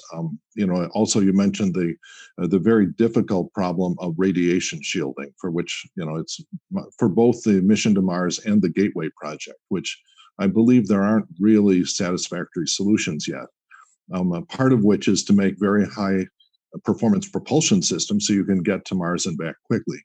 Now, the National Academies recently released a report, I think in February of this year, entitled Space Nuclear Propulsion for Human Mars Exploration, which looks at a lot of the technical details for really, getting a higher performance mission to Mars, propulsion system for the mission to Mars. And it recommended that in order to support human missions to Mars as soon as, they were planning on the late 2030s, that NASA needed to invest money now in a very aggressive technology development program for the propulsion that addresses the fundamental challenges, both for thermal, nuclear, and electric nuclear propulsion. Congress has maintained an interest in space nuclear power and propulsion through both the authorization and appropriation language, including $110 million in the FY 2021 appropriation. Could you comment on why NASA's FY 2022 budget does not propose any funding for either nuclear electric propulsion or nuclear thermal propulsion technology development and demonstration activities? Congressman, it's going to have to in the near future. Because the alternative is to go to Mars with conventional technology, which is going to take us 8 to 10 months to get there. And then you're going to have to be on the surface for 2 years before you would bring the crew back for another 8 to 10 months. And that's because of the alignment of the planets so that you could get back in that shorter period of time. So, is it realistic that you could send a crew all the way to Mars and sustain them on that distance of millions and millions of miles? I think my personal opinion is, now I am not a scientist, so we're going to have to listen to the propulsion folks, but my country boy understanding of this is that we are going to have to speed up one way or another, try at least to get it down to a year on the surface. And you can do that with one of those nuclear. I think it's nuclear thermal. Yeah, nuclear thermal. That my physicist understanding is that it's nuclear thermal, and that the solar options will be mainly useful for getting cargo there with low mass into low Earth orbit. But I'm really, I would have expected a more aggressive budget proposal if that's going to be a serious option. One of the very positive things that's happened is that there seems to be a convergence on the use of low enriched uranium for these missions, because there had been previous discussion both for surface power reactors and propulsion reactors on using high enriched uranium. This is, to my mind, a very dangerous future where multiple countries will have large amounts of weapons usable uranium as part of their propulsion reactors because of the ease of which they could be converted to nuclear weapons. And the world and space will be much safer if we standardize on that. It's been a real step forward, I think, for the world that we're focusing on the low enriched uranium designs for both the surface and the propulsion reactors. But I urge you to really, give that program a healthy kick, because it's going to be essential to get the performance we need for a Mars mission on the schedule we hope to see it happen. Congressman, you obviously are skilled in this very technical area, and I might say, I think you're correct that we're not going to be handling a lot of highly enriched uranium, because it's very important in another part of our government that doesn't get out of our control and into somebody's hands who can use it to build a bomb. Absolutely. And the advanced nuclear reactor concepts that are being looked at for commercialization are also moving towards high enriched, low enriched, high assay material, which is much safer. And so I think the convergence of NASA and the commercial reactor world is a very positive trend that we should encourage. And my time is nuclear electric, Congressman, offers new possibilities. We're just not there yet. You could develop a rocket like one that's being experimented on, Vasimir. It'd get us there in 39 days. It'd go accelerate halfway and deaccelerate the remaining half. Once you're there in 39 days, the planets don't get out of alignment, and you can stay a week or two, a month, and you can sprint back 39 days. But the technologies are not there. These are the things that we're going to have to develop before we end up with the technology we're going with in the 2030s to Mars with humans. Thank you. I'm over time, and I'll yield back. Thank you very much, Mr. Garcia. Thank you, Madam Chair, and Ranking Member Lucas for both of your leadership and partnership on this. Administrator, it's good to see you again, sir. Thank you, sir. When we last spoke, well, first of all, let me commend the achievements from last year. I mean, to be able to land on, send the Mars missions up, launch Americans from American soil in American-made hardware, and to have SpaceX recover safely 26 flights in 1 year, which is about 3 times what the space shuttle was able to do in 1 year during its best years, is a massive achievement in any year, but especially during a pandemic. I think we have proven out the government and commercial partnership aspects, and the model works. I think we need to figure out how to continue to accelerate that, incentivize industry, keep industry interested in these programs, and not grind them to a halt on contracting issues. To that point, I hope that is something that NASA is looking at, is how do we get folks on contract quicker? How do we maintain fixed price incentive fee contracting rather than cost plus incentive fee type contracts? There's a lot of ways to skin a cat, but as you know, there's a lot of ways to kill programs, and these are the barriers to entry that we sometimes see on the defense side. I want to just put a bow real quick on the HLS conversation. There's been a lot of discussion. The problem that we have with the August 4th decision is that between now and then, we're actually going through markups within the Appropriations Committee that I sit on as well. So I just want to put a bow on the acquisition strategy. You mentioned in the approps conversations a couple of weeks ago that this first HLS award was effectively a one-off demonstrator for the first mission. You used the word demonstrator again today.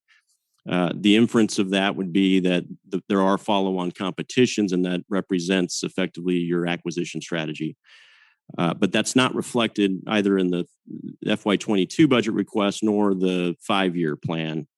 And so just to make sure we're all on the same page, because there really is only 2 scenarios coming out of August 4th. Either the protest is upheld or it's not. If it's upheld, we still have a massive funding gap to the tune of $5.4 billion. That your plan is to use the Jobs Act to get healthy enough, either directly or indirectly through other programs, to pay for the follow-on HLS programs?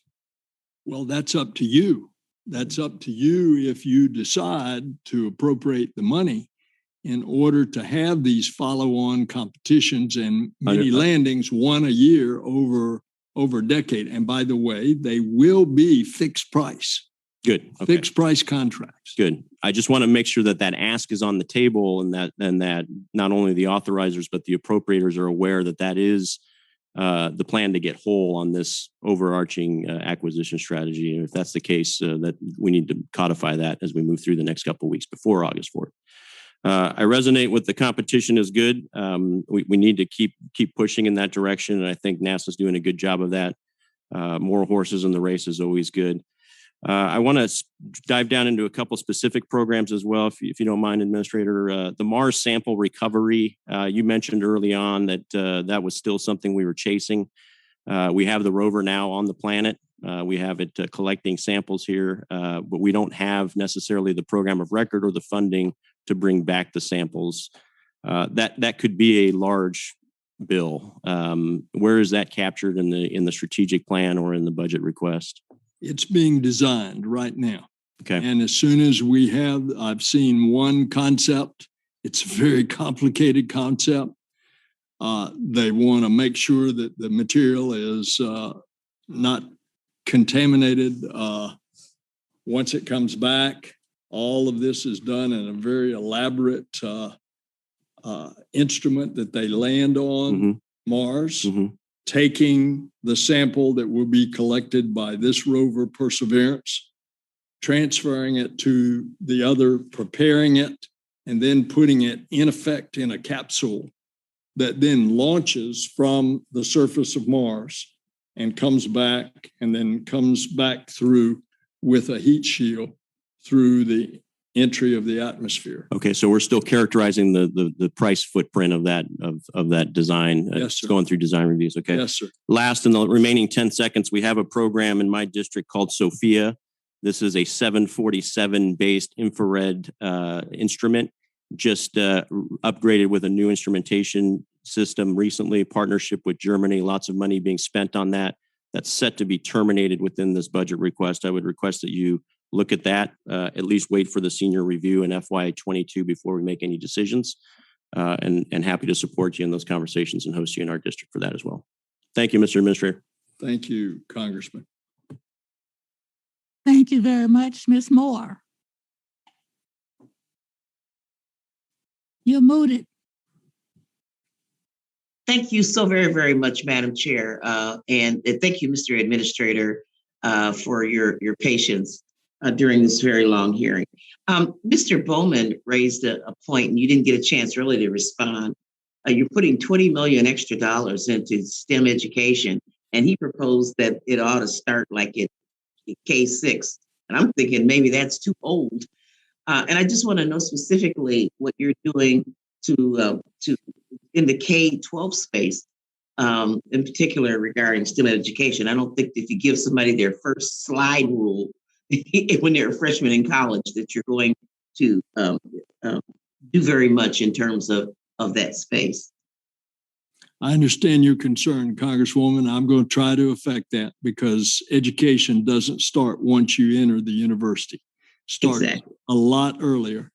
And I think you will see that in addition to the STEM grants, which go to universities, I think you will see us try to expand the efforts of educating kids. We can only do with STEM grants what the law allows. However, we have other ways of getting this word into even elementary and secondary schools. That's where they need to be. Mr. Administrator, you've spent a lot of time talking about equity and gender equity. And what we've noticed on this committee is that not only were women in low-level jobs like restaurants suffering through this pandemic with the loss of job, but we noticed that women published less papers than before the pandemic. And I just want to know if can you tell us what the pandemic has done to NASA personnel? Well, fortunately, our personnel were the first to be able of any government agency to adapt quickly by remotely being able to work. Okay. We are governed on a return to the offices by the decision of the White House, and we will be governed accordingly. But I can tell you, I'm tired of roaming around in an empty headquarters building, basically by myself, now joined with Pam and Bob. So I'm looking forward for everybody getting back. Absolutely. Mr. Administrator, I just want to point out that I'm from Wisconsin, so this is a long way from Florida. I know how much you admire Florida. But a great example of the partnership of NASA is with the partnership that they have. The University of Wisconsin and Boeing partnered under the University Leadership Initiative, and students got to study robotics, advanced aviation manufacturing, which I know you're interested in. There's a lot of scientific inquiries regarding the Great Lakes system, on the climate of the eastern United States, and even the science behind the formation of tornadoes. Do you anticipate having a bigger footprint in places like Wisconsin during your tenure? Yes, ma'am. And I've been to Wisconsin. I went there with Tammy Baldwin, not for NASA, but for the U.S. Coast Guard. You've got a station there just south of Milwaukee. And if you'll invite me, I'll be happy to come back. Consider yourself invited, because there's a great nexus between what we're doing and NASA. So we'd be happy to have you. So consider yourself invited. We'll follow up. And Madam Chair, I would yield back the remainder of my time. Thank you very much. Mr. Feenstra. Thank you, Chairman Johnson and Ranking Member Lucas. Administrator Nelson, I appreciate you taking the time today to speak to our committee on NASA and the administration's fiscal year 2022 budget proposal. As you know, China is a significant competitor in space exploration and efforts to militarize space. Last week, I introduced an amendment to the NSF for the Future Act along with Congressman Waltz. It was added with bipartisan committee support during the markup. The amendment related to prohibiting participation in malign foreign talent recruitment programs, such as China's 1,000 Talents program.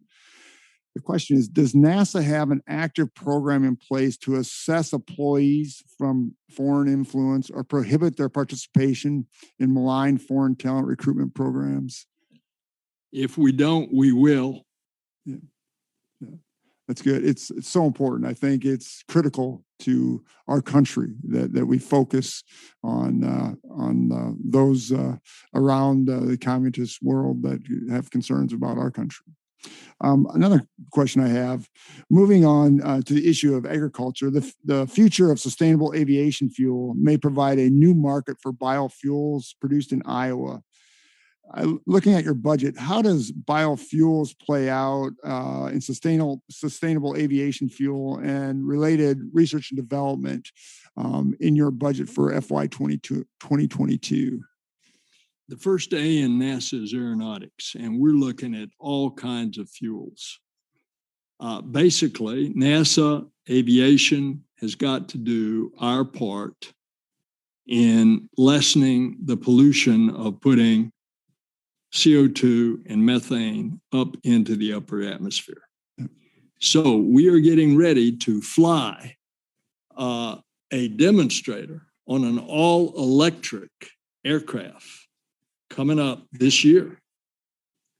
And that's just one trying to look at alternative fuels. Now, how the biofuels work into this, I can't tell you off the top of my head. I know before we've seen biofuels into the American automobile industry because most of us are at least getting 10% ethanol when we pump at the gas pump. I know the Air Force in the past had a program that was going to be directed at mostly biofuels. When you launch rockets, you've generally got to have something that's really got a kick. And usually that's something like kerosene or hydrogen or methane. But getting back to aeronautics, we are doing that and doing it aggressively. That's great to hear. Relating to agriculture, NASA's applied sciences and NASA's Harvest program work to advance the use of satellite observations to benefit agriculture and food security. Can you talk about NASA's budgeting to develop applications to assist precision agriculture and provide data in support of agriculture and land use issues such as drought forecasting or floodplain mapping control? So I'm an old country boy. So as a matter of fact, I can even remember my grandfather plowing a mule. But think about today. The farmer gets in an air-conditioned tractor, and he's got a GPS system, and it's telling him exactly how to furrow that row. Now, what about all the scientific instruments that we have now that can examine the crops from space and see what's diseased? Or what about the ones that are going to be able to predict drought in the future to help the farmer? Or what about the desert community that suddenly under the soil of the desert, we can locate deposits of water?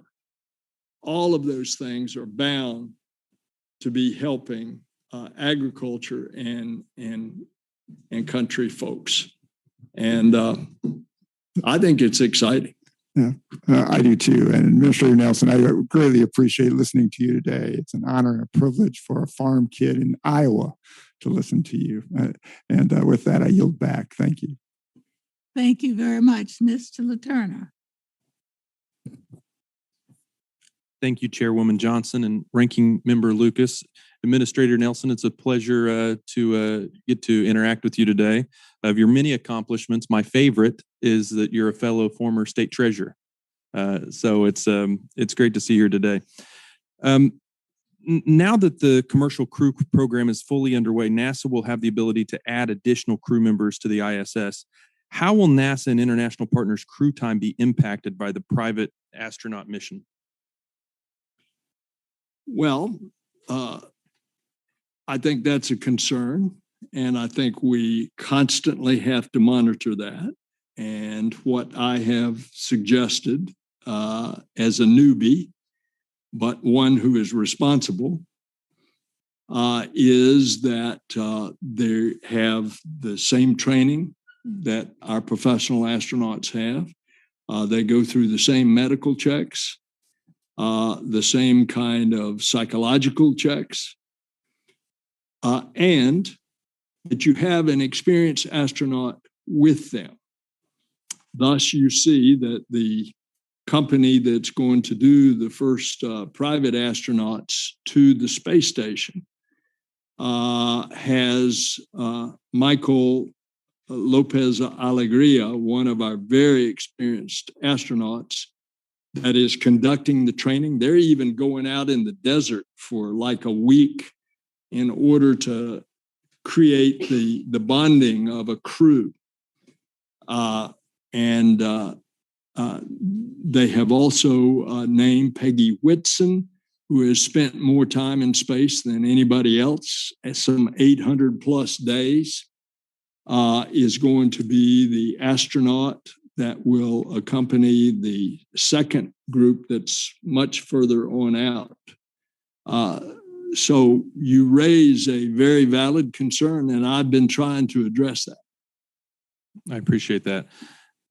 NASA continues to propose transferring specific space communication efforts over to the private sector. What progress has NASA made on this front? On which front?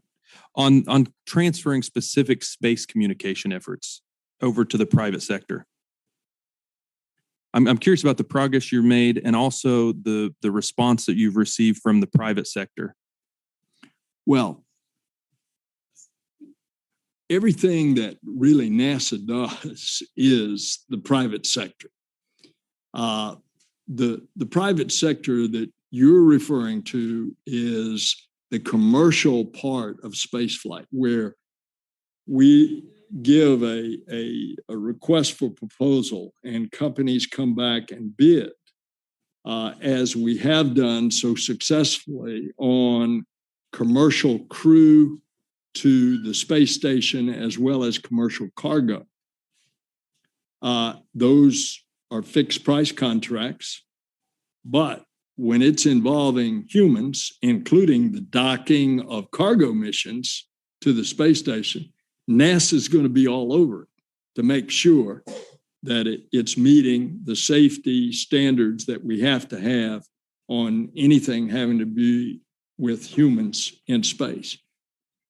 Does that answer your question? It does. I appreciate it. And I appreciate your time. And I yield back, Madam Chairwoman. Thank you very much. Ms. Ross? Thank you, Madam Chairman. I hope you can hear me. This is a wonderful hearing, Chairwoman Johnson, and thank you to Administrator Nelson for joining us today. I met you a couple times before, including in my home state of North Carolina. And as you know, North Carolina has contributed to NASA for decades. Christine Darden, one of NASA's hidden figures, broke barriers in the STEM industry and in gender and racial equality. And she's from North Carolina. She was the first African-American woman to be promoted into the senior executive service at NASA's Langley Research Center.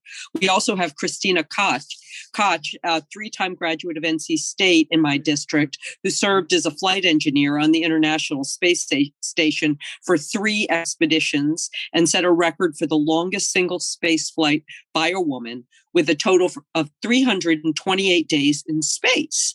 And she was a participant in the all-woman spacewalk.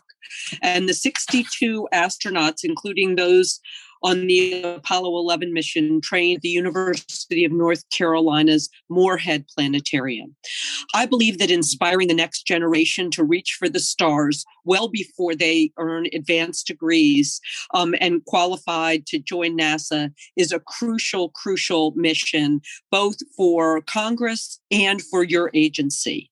And in North Carolina and Research Triangle Park in particular, we're a major STEM education hub, and we've grown our STEM education at a higher rate than the national average. I'm thrilled to see that for the first time in many years, NASA's budget request includes a funding for its Office of STEM Engagement.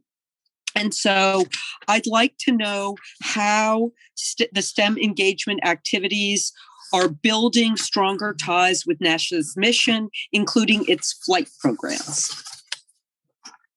And Mike Smith, who gave his life for the country in the terrible tragedy of Challenger, was from North Carolina as well.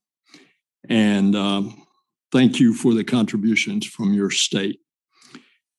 STEM is, we've had some discussion here already extensively about the importance of STEM. You can't be a society that wants to do all of these gee whiz technological achievements that are giant leaps if you don't have the educated populace. And what better to stimulate the interest of kids in science and technology and engineering and mathematics than the space program. And so we're going to really try to rev up STEM education. It got a big boost in the president's budget. And we're going to try to manage it in a way that it really does have an effect. STEM grants are not the province just of NASA. They're every agency of government. And you will have an opportunity as you go through these authorization bills and appropriations bills coming on to affect STEM throughout the whole of government. But we're going to try to do our part. Well, thank you so much. One of the other things that we do well in the Research Triangle is have a very innovative clean tech cluster and advancing clean energy.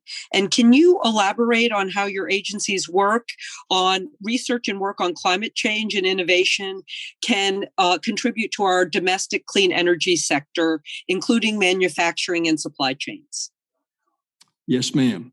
And we've had considerable discussion on that issue as well. Climate science in NASA is getting a major emphasis, not only with the very delicate instruments that are on orbit right now, measuring all kinds of things, and you have seen the result, for example, in the National Weather Service. Well, NASA is the one that designs those instruments, those satellites, those spacecraft, builds them and launches them, and NOAA then operates them. But we've got a future that is very exciting. Over the next decade, we are going to put up 5 great observatories, and they are going to give us measurements of what's happening on land, on water, on ice, and the atmosphere in a way that we've never had, and then collate all that into a 3-dimensional understanding of the subtle changes that are occurring and what we need to do about that, as well as advise us on a daily basis of what we ought to be looking out for. All of that is around the corner. That's a $2.5 billion project over 10 years, 5 missions, the first of which will be January of next year. Yes, ma'am. Well, thank you very much, Mr. Administrator. Thank you, Madam Chair, and I yield back. Thank you very much, Mr. Jimenez. Thank you, Madam Chair, and our ranking member, Lucas. Senator, Administrator, good to see you again. Mr. Mayor, good to see you. Thank you. Senator, Administrator, do you think that China is in a race to the moon with us? Yes, sir, Congressman. Why? Because of what they've already done and what they've announced they're going to do. And by the way, if you look back on the history of the Chinese program, they announce what they're going to do, and then they do it. And so we've already seen they've been on the moon successfully. We clearly saw what they've done as only the second nation to ever be able to land a rover on Mars.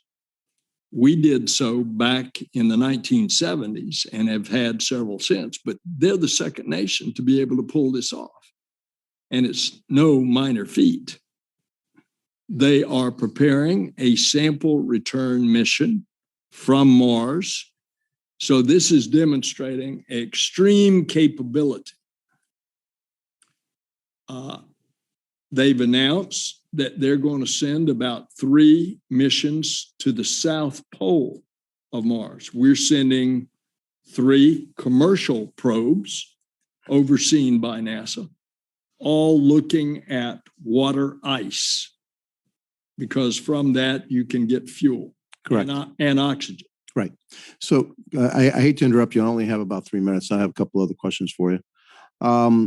Do we know that there's water ice on the South Pole? Yes, sir. Do we know how much there is on the South Pole? That's why we're going. Okay. And so that if you have water ice in the South Pole, then you can create fuel, which then you can take off from the moon a lot more efficiently than taking off from the Earth, and that's why you want to get there. What happens if the United States and China arrive, or somebody's there at the South Pole already, and somebody else comes there? Who gets that water ice? Well, I think you raise a good question, and that's why we have something known as the Artemis Accords, of which we are getting other nations to sign it. Brazil being the most recent. And what the Artemis Accords say is that our exploration of the moon is going to be transparent. It's going to be peaceful. Nations are going to cooperate together, and there's nobody going to be exclusive. Has China signed that? No, neither has Russia. That's interesting. So it's a data point. Look, I raised those questions. I knew the answers, but we are in a race with the Chinese to get to the moon, and it's a matter of national security that we win that race.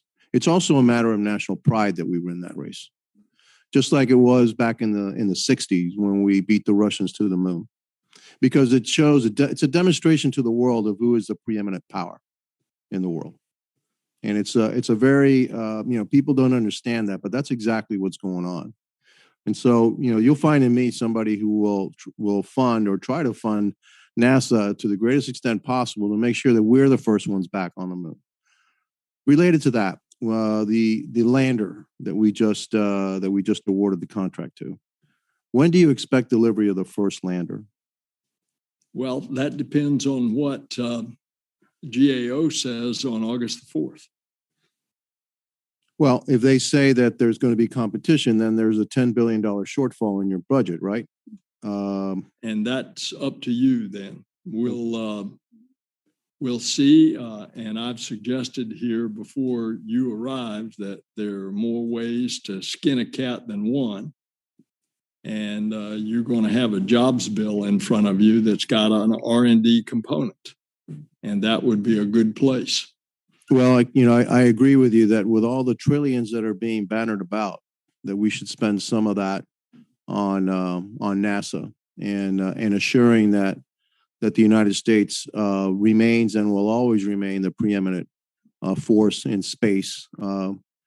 Look, you go back in history, it was the countries that were exploring that were always the dominant countries, and so we need to keep on exploring, and we need to be the first, and we need to be the first out there. And so, I know my time is up, and I yield back. But again, thank you for being here, and it was, again, pleasure seeing you again, sir. America never wants to give up its DNA as explorers, adventurers, because always we've had a frontier. And we've been successful in capturing that frontier. Now our frontier is up. Thank you very much. Mr. Kildee. Thank you, Madam Chair, and good morning, or afternoon, I guess now, Administrator Nelson. Thank you for being here. And let me just say this. Thank you for the various forms that your service to this country have taken. It's very much appreciated, and I'm thrilled that you're in the position you're in right now. I'd like to talk to you a bit about NASA's Earth Sciences Division, specifically the Earth Applied Sciences Development Program. I understand the program has worked with the Great Lakes and St. Lawrence Cities Initiative for a number of years on projects designed to protect the Great Lakes. I come from Michigan. The Great Lakes are our lifeblood. It literally outlines our boundaries. It defines who we are as a state. The lakes are also critical to our livelihood. According to the Great Lakes Seaway Partnership, shipping on the Great Lakes and St. Lawrence Seaway supported $35 billion in economic activity in 2017. So in my time in Congress, I've been working on this. I've introduced and passed legislation that prioritizes and updates federal mapping of the Great Lakes. We talked, you were just mentioning how we have such an explorer character in our DNA.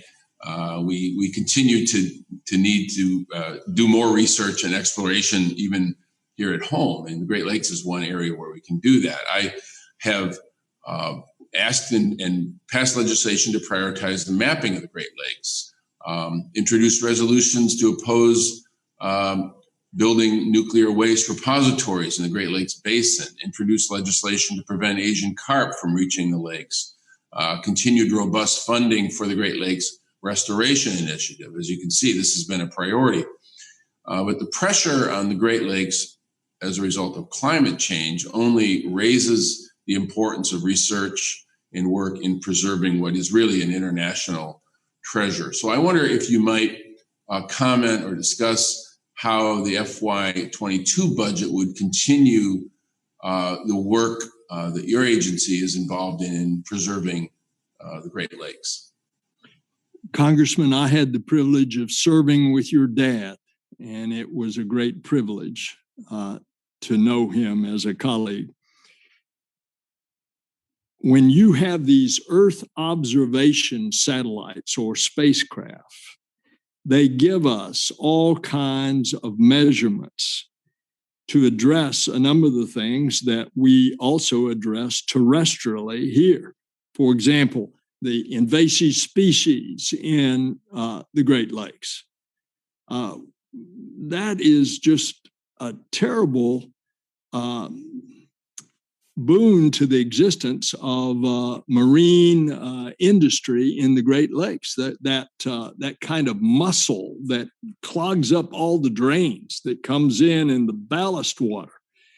That's one thing. But what about the algal blooms or other invasive species or stormwater runoff or the coastal flood risk, the wetlands, all of those things? We can help the dangers that are facing your constituents by the observations we are making from space.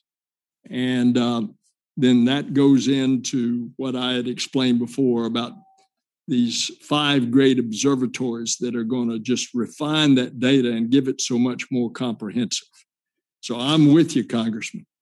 I very much appreciate that. I mean, the agency obviously has a lot on its plate, and I will say that I do support your goal of us continuing to lead in this space, literally and figuratively, but to not forget that the agency does have a robust agenda as it relates to life right here on this planet. And I do appreciate your effort and particularly your continued support for research related to the Great Lakes. It's a critical asset, and it's one that I'm happy to hear that you also appreciate and support. So with that, thank you again for your service to our country. Madam Chair, I yield back. Thank you very much, Ms. Kim. Thank you, Chairwoman and Ranking Member. Thank you for holding this hearing. And Administrator Nelson, welcome. Thank you so much for being with us to discuss the budget request for NASA. You know, back in February, I had the opportunity to go to JPL to witness the launching and the landing of Perseverance rover, and that was quite an experience. And I was honored to be one of the few members that were able to do that. Did you meet Mimi? She is the lady that handled the little helicopter. I don't think I personally had the opportunity to meet her. But, you know, that was like, oh my goodness, it was after 292 million mile and 7-month preparation, right? So it was really, truly an amazing experience.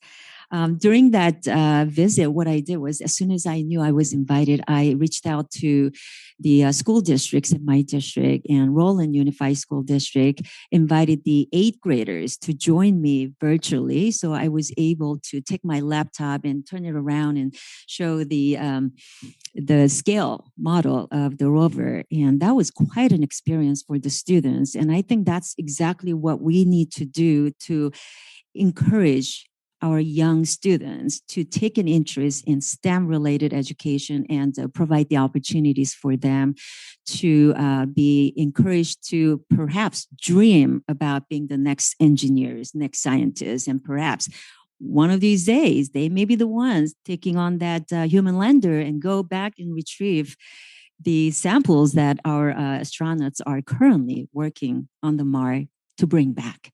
And so I'm really excited about that opportunity. And in my view, and I know you share this, we need to keep our students engaged from an early age. And some of my colleagues on both sides before me talked about the importance of providing the opportunity, educational opportunities from early on, not when they are ready to go to college, from pre-K to 8th grades, which is why I'm so excited. And I want to give a plug in for my legislation that I introduced, Innovations in Informal STEM Learning Act.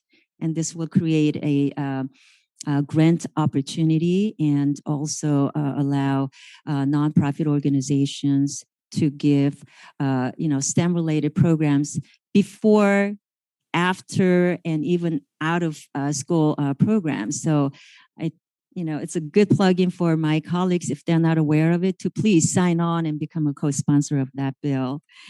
So can you please elaborate on how the additional $4 million the budget provides for the Next Generation STEM project will be utilized?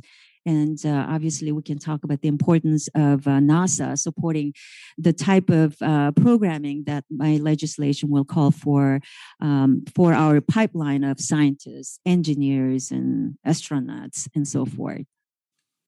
First of all, thank you, Congresswoman. You have sat here the entire time. So thank you very much. Thank you for your interest. There's a $4 million increase that you talked about, and it is for the emphasis on learning opportunities in K through 12. Awesome. I think we agree that we need to ensure that today's students have the skills needed to join the STEM workforce, because this is the pathway for job creation, which affects our American economy. And we are going to be ready to boost that nation's challenges to boost that nation's competitiveness abroad. So thank you so much for that. And I know I've heard from many small contractors located in my district, which is California's 39th congressional district, about the importance of space exploration for the region that I represent. So I look forward to working with you, with the committee, to ensure that our space programs are appropriately funded. With that, obviously, we understand. So it's not a question. I look forward to working with you, and I will yield back the balance of my time. Thank you very much, Mr. Sherman. Thank you. My first question, I'm sure, has not arisen in that because it relates to my district. The Santa Susana Field Lab was used during the Cold War and the early parts of the Cold War. Various contaminants, chiefly nuclear, remain.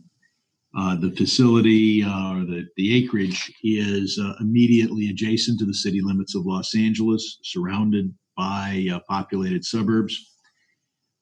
Some 451 acres of this is a responsibility of NASA.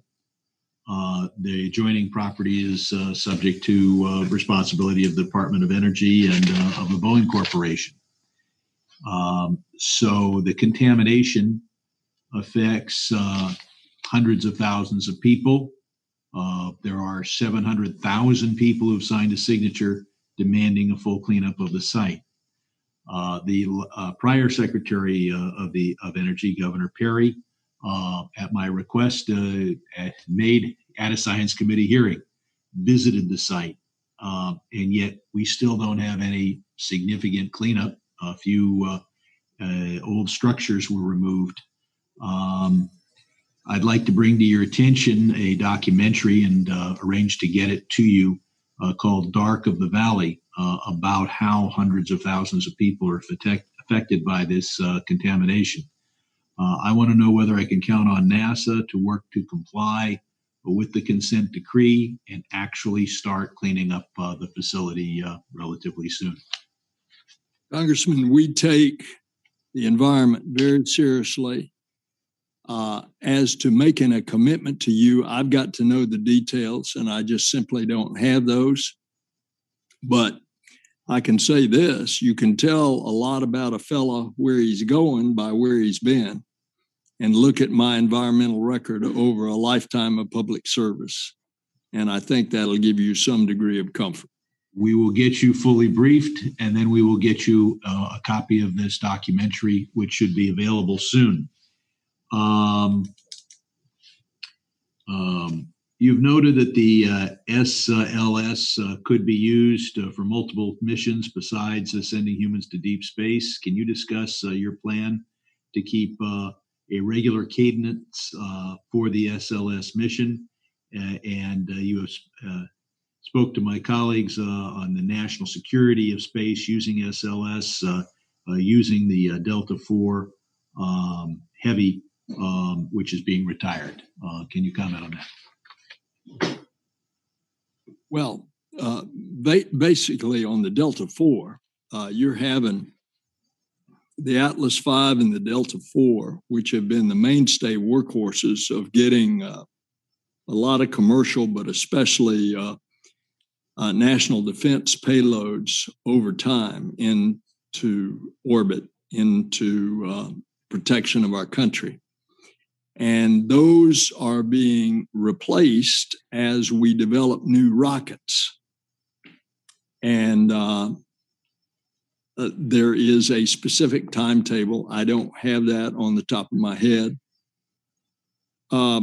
With regard to the regular cadence of landing on the moon with Artemis, that is what I hope is going to occur. If we can get a robust competition and have a decision on what the landers should be, and to have those landings once a year, so thus the cadence that you talk about, have them once a year over about a dozen-year period, all of which is for the purpose of getting ready to go to Mars, learning what we can, the preparation, the systems, the new technology, in dealing in an environment on a surface of a celestial body that is 1/6 the gravity, and we're getting ready to go to a celestial body that's 1/3 the gravity of Earth. Thank you. I hope the chairwoman will allow me to sneak in one more question. Can you share your perspective on how the Gateway is a critical element of our effort to further explore not only the moon, but ultimately expand our space exploration to Mars?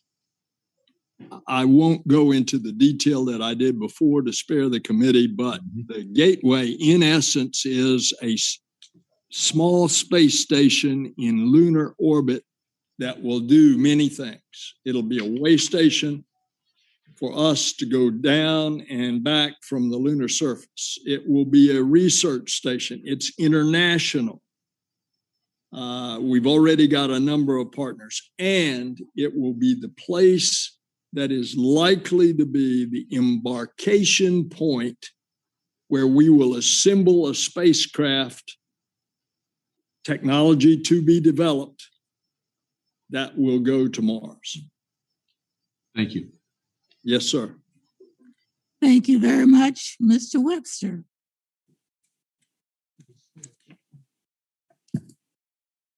Thank you, Chair. Senator, good to see you. I think you all have more Florida members on this committee than any other state, maybe outpaced by California. We got a big interest. So do you. I've been listening. I heard, and it kind of expanded as we went along, all of the amount of information that you're gathering just from being in space, collecting data. And that certainly is useful data. I was wondering, how does NASA partner with other government agencies, even local and state agencies, to utilize that from hurricanes in our area, but also there's wildfires, floods, and all kinds of other natural disasters. Is there a way, or just tell me what's going on right now with that? The extensive sharing of data among U.S. government agencies with NASA is just unbelievable. I didn't realize until I got into this position how extensive it is. Now, I'll give you a good example. We in Florida, of course, are concerned about the direction and the ferocity of an inbound hurricane. All right. You've got all these assets up there that are measuring all kinds of different items that affect the intensity and the direction of that hurricane. These are all, in large part, assets that are in space. We have the buoys on the ocean that help us, and we have airplanes that fly through and above the hurricane. But we've also got these assets in space that are giving us all kinds of new measurements. And that's just one example on the sharing of data. So we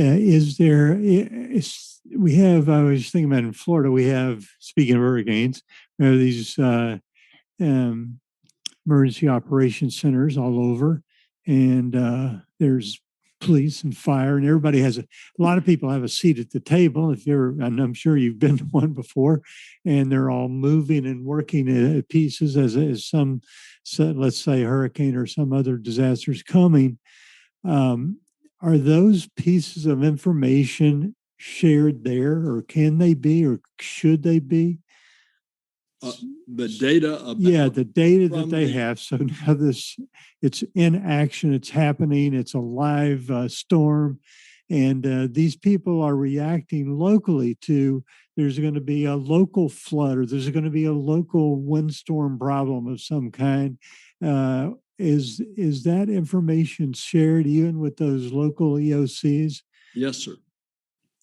And let me give you another example. Some of the spacecraft that we have, for example, will measure the amount of moisture content in the atmosphere. And this is going to be even more evident in these great observatories that we're going to put up, because measuring what's happening in the atmosphere. Now, moisture content of the atmosphere is a major component when we're trying to figure out what that hurricane is going to do in the future, and the direction and the intensity and the temperature of that atmosphere, and the temperature of the surface of the ocean, and even the temperature underneath the surface of the ocean. And a lot of that is coming from the very instruments that NASA has designed, built, and launched, and then turned over to NOAA to operate. So that, yeah, I can see that. Even the moisture content when it comes to flooding and other things, because that's also a problem and aftermath. A lot of times the wind's already gone, the news story's already gone, and then our rivers filled up, and later on, even sometimes a week, 2 weeks, 3 weeks later, is the surge of what happens. That's probably pretty awesome thing. Well, I've learned something today. That's a lot more information than I even knew about. Thank you for coming. Congratulations on your new position. I know you do a fantastic job. We really appreciate you coming today. Good to see you again. Thank you. Thank you very much, Ms. Spice. Administrator Nelson, I have good news for you. I think I may be the last questioner of the afternoon. You have been, ma'am, very, very patient. Well, thank you for joining us today, and thank you to the chair and ranking member for allowing us the opportunity to speak with you about the budget.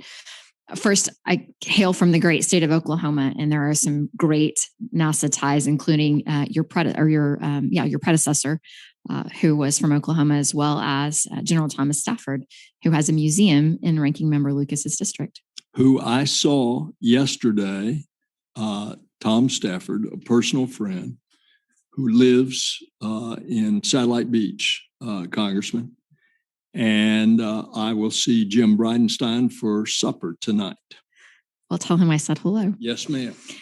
First, you mentioned earlier in the hearing that you were concerned about supply chain, and I am honored to be a member of the Supply Chain Task Force, which is looking at the critical infrastructure that has been impacted specifically over the last 18 months because of COVID-19, but also as it relates to the Department of Defense and what we can do as a country to ensure that we don't have any supply chain disruptions moving forward.